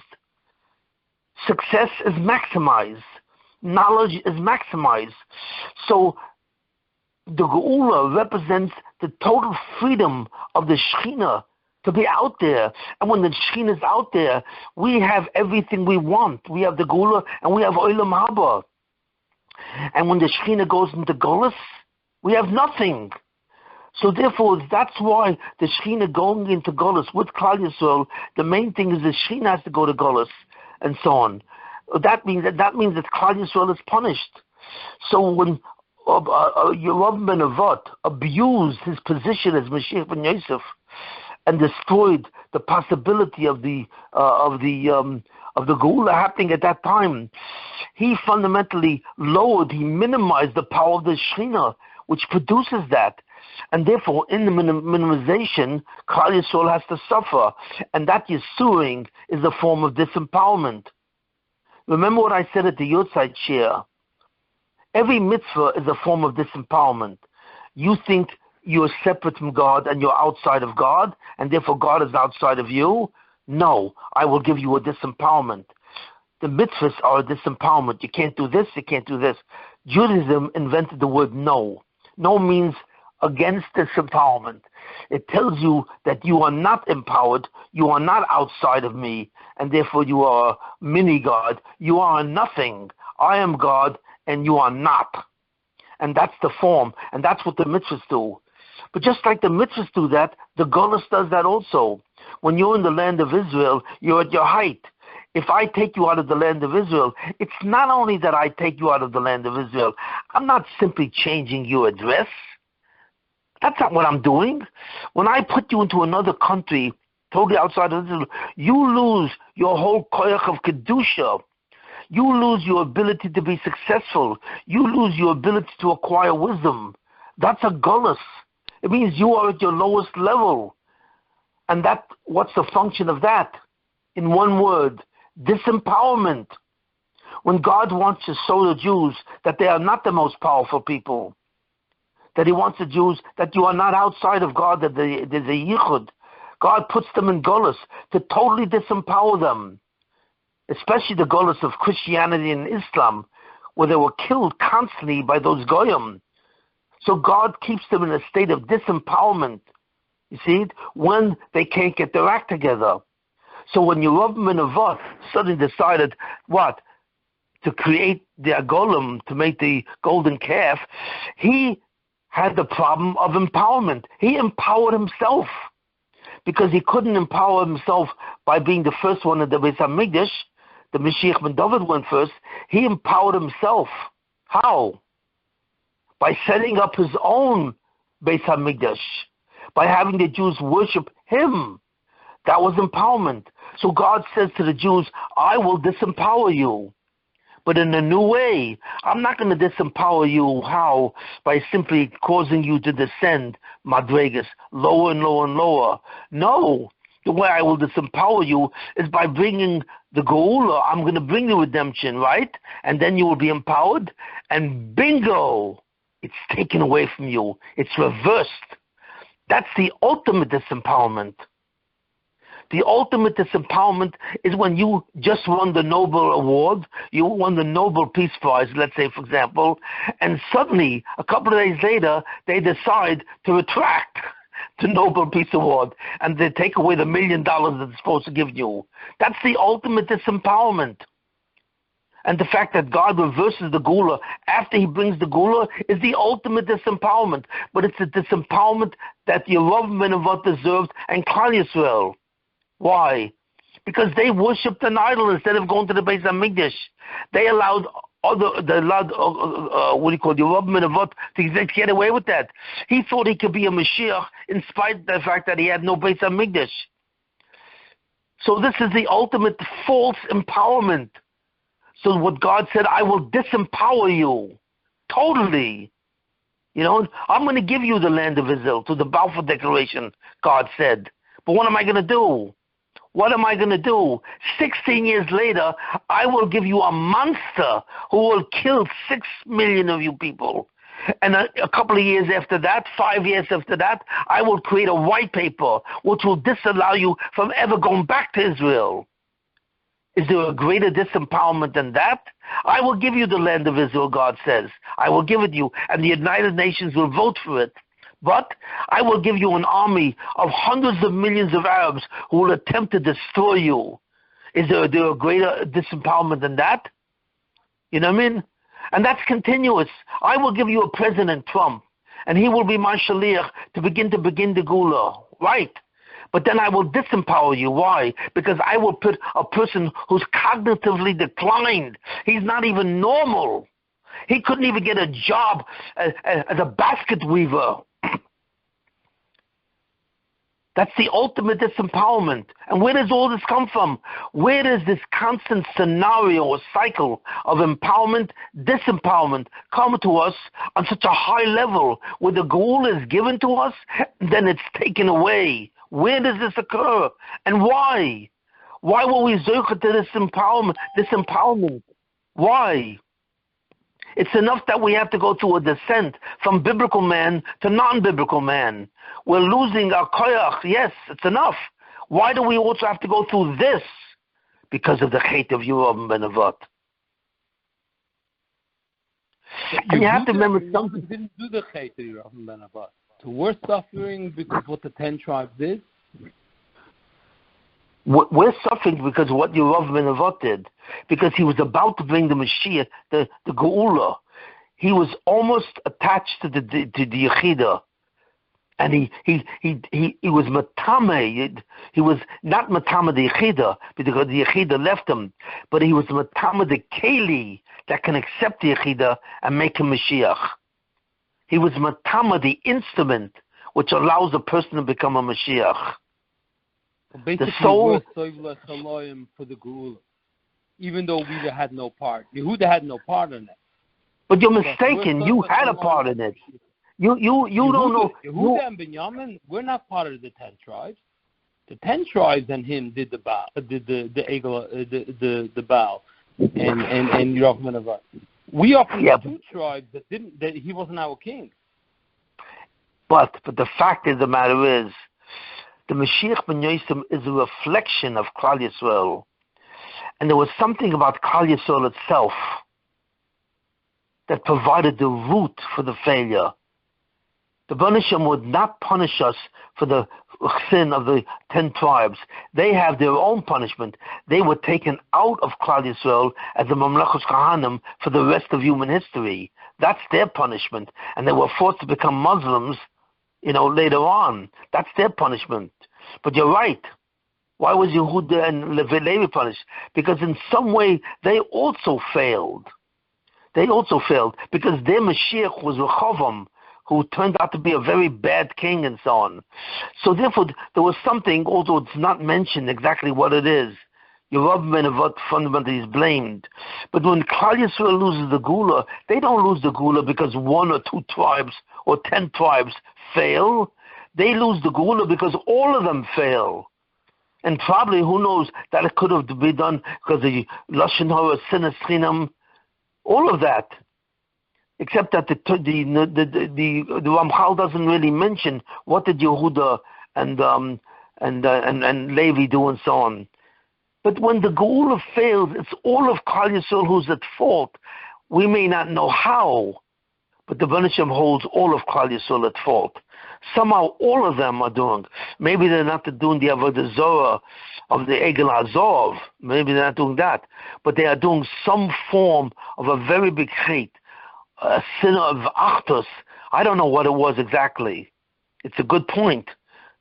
But it's obviously that the Geulah is dismissed from Klal Yisrael because all of them are involved. And the dismissal of the Geulah is the dismissal of the koiches of the Shechina, of Oiz and Teferes, that brings the Geulah and brings Olam Haba. So this is an important concept. Now there's one more thing that the Ramchal does not say. At least I haven't found it in the Ramchal in terms of saying it. The Shechina goes into Gullus to disempower it. That's why it goes into Gullus. You know what I mean? But that's not really why it goes into Gullus. Because the Shechina is really a battery for the Gullus. In other words, the Gullus is created from the koiches of the Shechina. So it's said that the Shechina goes into Gullus. That's not really what happens. The Shechina creates the Gullus. There would be no Gullus. The Gullus is formed by the Zoyim of the Nochash. And the Zoyim of the Nochash has to take the energy to create. The koyach of the Satan to suddenly dominate has to come from somewhere. The Satan only has koyach to cause a person to do sin. That's all. He is in charge of the vechira, the free will of a person. He is not in charge of the Geulah. So how is it possible that the Satan can expand through Zoyamah and dominate the whole neshama of Klal Yisrael? How? Only because the energy that he gets comes from the Shechina itself. So the Shechina simply doesn't go through a dislocation. It doesn't locate itself in Gullus. It creates the Gullus. Now the Ramchal does not say this, and I've never seen this anywhere. But I am absolutely convinced that the whole koyach of the Gullus, the koyach of the Zoyim of the Nochash, lies when the Shechina is in the Klippas. That gives the power to the Satan to completely expand where he's located and suddenly dominate the earth and produce a whole new olam called the Zoyim of the Bria. And I've said this before. Mm-hmm. So therefore, in some way, Yerucham ben Nevat failed. Now that's another very important thing. And you have to understand this. You see it. The Mashiach ben Yosef is a reflection of Klal Yisrael, like Dorian Gray.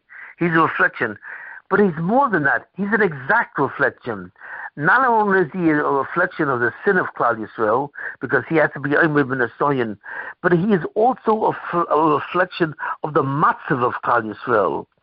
So when Klal Yisrael is in a very bad matzav of ruchnius, in some way that weakens the Mashiach, because by representing all the chatoim, he also represents their weakness. And that's the reason why Yerov Menavot failed. Fundamentally, Yerov Menavot failed and became a rebel, because he represented a certain weakness that Klal Yisrael was not really zocher to the Geulah. You see, we blame it on Yerov Menavot that he set up to a golem, but it's not that simple.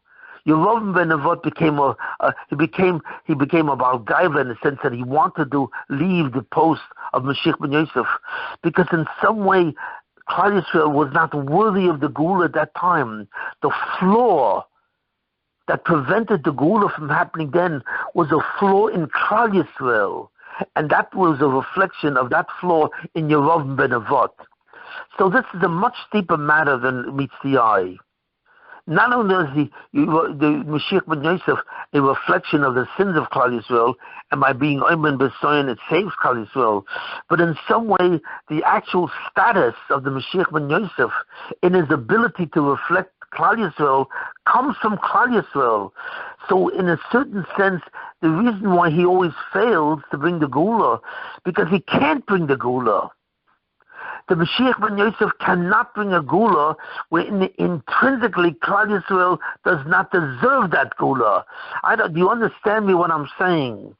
There's a much closer connection between the Mashiach ben Yosef and the Mashiach ben David, especially the Mashiach ben Yosef and Klal Yisrael. Not only is he a reflection of Klal Yisrael in terms of keeping the mitzvah and saving them, but he is also a reflection of their flaw in its intrinsic sense, inherently. And if Klal Yisrael has a certain flaw, let's say of Achdut, the flaw of Achdut of Klal Yisrael resides in the Mashiach, and he's able to save the Mashiach of that generation. He is, by his Sover Chaloyim, but he's not able to remove the flaw, and therefore he himself does not become the Mashiach ben Yosef. It's a double concept. Not only, all he can do is save them from Ibud. He can save them from Ibud because he's a reflection of their sin and he's a Sover Chaloyim.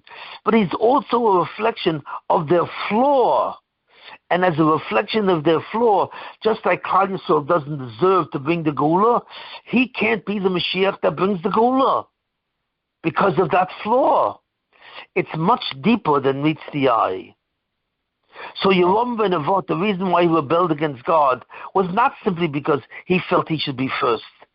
There was a flaw in Klal Yisrael. There was a flaw in the Achdus of Klal Yisrael in such a level that created him to be a Baal Gaiva. It created that flaw in him to be a Baal Gaiva. So these matters are much deeper than meets the eye. Wow. But the basis of this shir is what I'm saying is this. There are two separate trajectories that determine the Geulah. Two separate ones.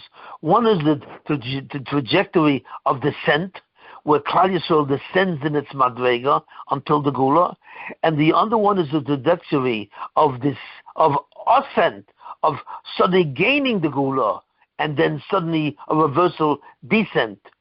So you have a new trajectory, which is the cycle of Yerov Menavot and the death of Mashiach ben Yosef.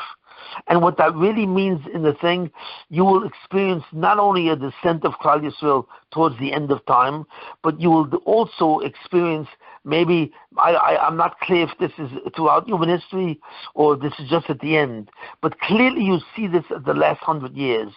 The last 100 years, you see a continuous trajectory where there's an ascent, we're about to have the Geulah, and a descent, we lose it. We gain it, we lose it. Green light, red light. And you see this, and I pointed out 3 separate ways. You see it. 3 separate ways at least, and probably more if you examine the last 100 years precisely. You may even see more. Up, down, up, down, up, down. And that comes from Yerub ben Avot. That does not come from the normal trajectory of what should happen with the Geulah. And this is what my Chiddush is today. But it connects to Shimon. You explained tremendously the Haflacha of Bar Kochva, which was supernatural. They were able to rip out trees as they were riding horses. They chased away the Romans. They killed the whole 13 legion. And then, boom, it's taken away. Rabbi Akiva ben Yosef, which is the Mashiach ben Yosef, gets killed. Right. And Ramchal in that piece in Kinnis says he dies, so the other Mashiach ben Yosef shouldn't have to die. And Chazal called it Alpayim Yemois HaMashiach, right? What does it mean? Yes. It means what you're saying now. Maybe. Well, it's deeper than that, but you can say it to some extent it is that. Rabbi Akiva ben Yosef dies because there could not be the Indian Mashiach, the Geulah, and that's because of Sinas Chinam. The Achdus of Klal Yisrael was missing, and that prevented the Geulah. So therefore, Rabbi Akiva ben Yosef could not be it, even though there was an ascent. Why? Because Rabbi Akiva ben Yosef went into Pardes, and as he went into Pardes, he came out with the Nun. That's an ascent, isn't it? That's the Geulah. In fact, he married and the thing with Bar Kokhba, when Bar Kokhba was fighting and so on, and he saw it, that was an ascent, because Bar Kokhba was capable of defeating Rome. And suddenly, shortly after that, you saw the descent because of the Achdus of Klal Yisrael. And it was the Achdus of Klal Yisrael and the flaw of that Achdus that deprived Rabbi Akiva from being Mashiach. There was no flaw in him. He was a tzaddik to the end, but the flaw that Klal Yisrael had invested itself in him in a way so that he could not become. And he finally saw this when he had that relationship with Tinu Rafina, when he saw that there would not be the Geulah. It sounds like we're doomed. The Geulah started, and then the Geulah itself went into Golus. And that's what Chazal mean, Alpayim Yemois HaMashiach, where the Geulah got activated, and Klal Yisrael saw themselves taking back their freedom. And the next time, the next year that I give will be an explanation. It will answer the question finally of why did Klal Yisrael lose the Beit HaMikdash and all the guarantees. Right. Why will answer the question exactly. This doesn't answer but I had to give this share first because I first had to explain the two different trajectories that exist in the journey towards the Geulah. So Shimon, just so I understand you, the Yemois HaMashiach, the death of Yerub ben Avot is not so much like a death, like a tire event, as much as it's an event of the Geulah going over to Armalus, or of the Geulah being transferred to Armalus. Is that what you're saying? Yes, that's what I'm saying. Okay, that's what I thought. Okay. It's a special trajectory. It's a special trajectory that was created by Yerub ben Avot and Klal Yisrael at that time. It didn't exist before. And these two trajectories intertwine. Can we really always tell when it's one trajectory as opposed to another? Not always. Many times we can, like I've just shown you in the various examples of the second trajectory, but many times the two are so intertwined that you can barely tell the difference. But the fact of the matter is that there are always two trajectories, two different ways that the Geulah can happen, either by ascent or with a cycle of ascent-descent. And these are the two different trajectories that will always participate until, and my hope is that this is the final descent, that with the election of Biden, it's the final descent, because it represents a complete and instantaneous reversal. Never have we seen such a reversal. Even the Balfour Declaration took 15, 16 years to see a descent. And here we see it immediately in the second presidency, and we see a total descent, not a partial descent, a total descent where everything that Trump did is reversed. Wow. And therefore, I have the feeling that this is the last time the ascent-descent cycle will take place. Well, if we still have the flaw, how do we ever get out of this cycle? We're doomed, it sounds like, We're getting kapara every time it happens. It makes us closer. Disempowerment, of Shimon's words. Yeah. Fixing the queen, fixing us. You know what excuse me. You know what Yisurin is? You know what Yisurin is? Pain. That's the way it happens. God, if He doesn't disempower us doing the mitzvahs with His permission, He disempowers us with pain. Like, have you been reading the papers lately? Yep. Sure. With Lag BaOmer and with the Stolen? Yep. Yeah. Right? And what about what's going on in Israel now? The fact that the Arabs sent 4,000 missiles on the cities of Yerushalayim and Tel Aviv. Never have the Arabs done this, because the Arabs know that you cannot attack Yerushalayim and Tel Aviv. These are the main cities. And for the first time, they've sent 4,000 missiles on these two cities. Are you kidding? Are you kidding? You know what the Jews are going through? They say that I think 1/3 of the Jews are in bomb shelters. Do you have any idea what that is? There are major protests against Netanyahu. There are major protests in Israel. You see that the guarantee is pain. The guarantee is the pain that you have to suffer. That if you're not going to do it on your own, you'll get pain. Right. Pain is the ultimate disempowerment. And look what's been happening in Israel. Look what's been happening in Israel since Lag BaOmer. One thing after another. Yeah. I mean, these things have never happened before. And now you have the biggest pain of all, where it's simply not a bleacher in Meron or a bleacher in the Stolen. This is all of Israel, 4,000 missiles. Is this a joke? So that's what God is doing to bring, and I think this is the last thing He's going to be doing. He's thrown the ball at us, the whole ball of at once. And I think that this ball of fire will be the last ball of fire. And after this, the Geulah will start to go back up, and it'll be finished with the true Mashiach ben Yosef. Amen. Amen. Do you think we'll see it soon, like before Tisha B'Av? What's your feeling on that?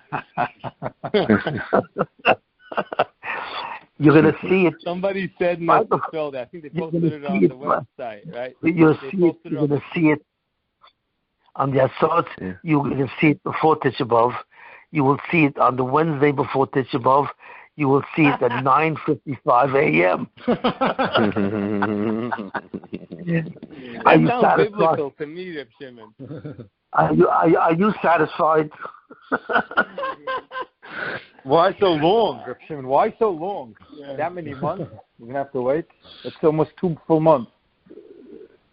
So the real question is, how far does the final descent have to descend? Right. But it looks like it's pretty bad. It looks like it's going really bad. Yeah. And God, Eretz Israel has never had this thing. Never had, with thousands and thousands. I mean, they say Hamas is begging for a ceasefire. It's still mostly pachad. The question is it only going to remain pachad? Is it going to actually manifest? Well, it's pachad kamovet. Sometimes when the God gives you a pachad, it's equivalent to death. Except that with a pachad, you don't die. Yes, that's what it seems to be. So God is still on our side, and in a certain sense, as bad as it's looked, I mean, there's a toiv to this, Yeah. God is sending the last descent, in a way, right before the Geulah. Wow. I mean, this iron dome. The big Yisoid. It's amazing nace, this iron dome. For us. Well, it's amazing. It's amazing. You explained the nisim that had to happen for Biden to win. Whole COVID came out of left field to knock out Trump. This was like Yad Hashem the other way. It's a very big yisoid what you're saying. Of course. Yeah. Biden won. First of all, it was impossible for him to win because he's cognitively declined. No, Biden couldn't even get a job as a clerk in any company. As soon as they saw this cognitive decline, they would never hire him. And yet he got the job as the president of the United States. That is impossible. And not only that, in only 3 months, he has completely reversed almost everything that Trump was doing. And that's impossible. He's made America into a different country. No one recognizes America. Anyone who's a conservative does not even recognize America anymore. And this is all because of what? A descent. This is a reversal. But this reversal happened so fast and right after Trump. It doesn't make sense. When you look at it, you realize it doesn't make sense. How could there be a situation where Trump becomes a president and he brings all these good things to Eretz Israel? He almost begins to bring the Geulah, and suddenly it's completely reversed. This is not normal. This is not normal in human history that such a thing should happen inside of 1 year. And you could see that COVID happened to allow this to happen. So we can have all the mail-in ballots. In the last few weeks, they have overwhelming evidence now. They're talking about that it came out of that lab in Wuhan that we were funding, that Fauci was involved with, that they produced. Yes, the only lab in the world that was dealing with this type of research and experimentation that would cause a virus like this. Right, and Fauci doesn't even talk about it. No one talks about it. Right, and Fauci was the one who gave them the grant. Yeah. Yeah, so millions of people died. And no one talks about it. Yeah, right. But unfortunately, these are the people who are not zocher to see the Geulah.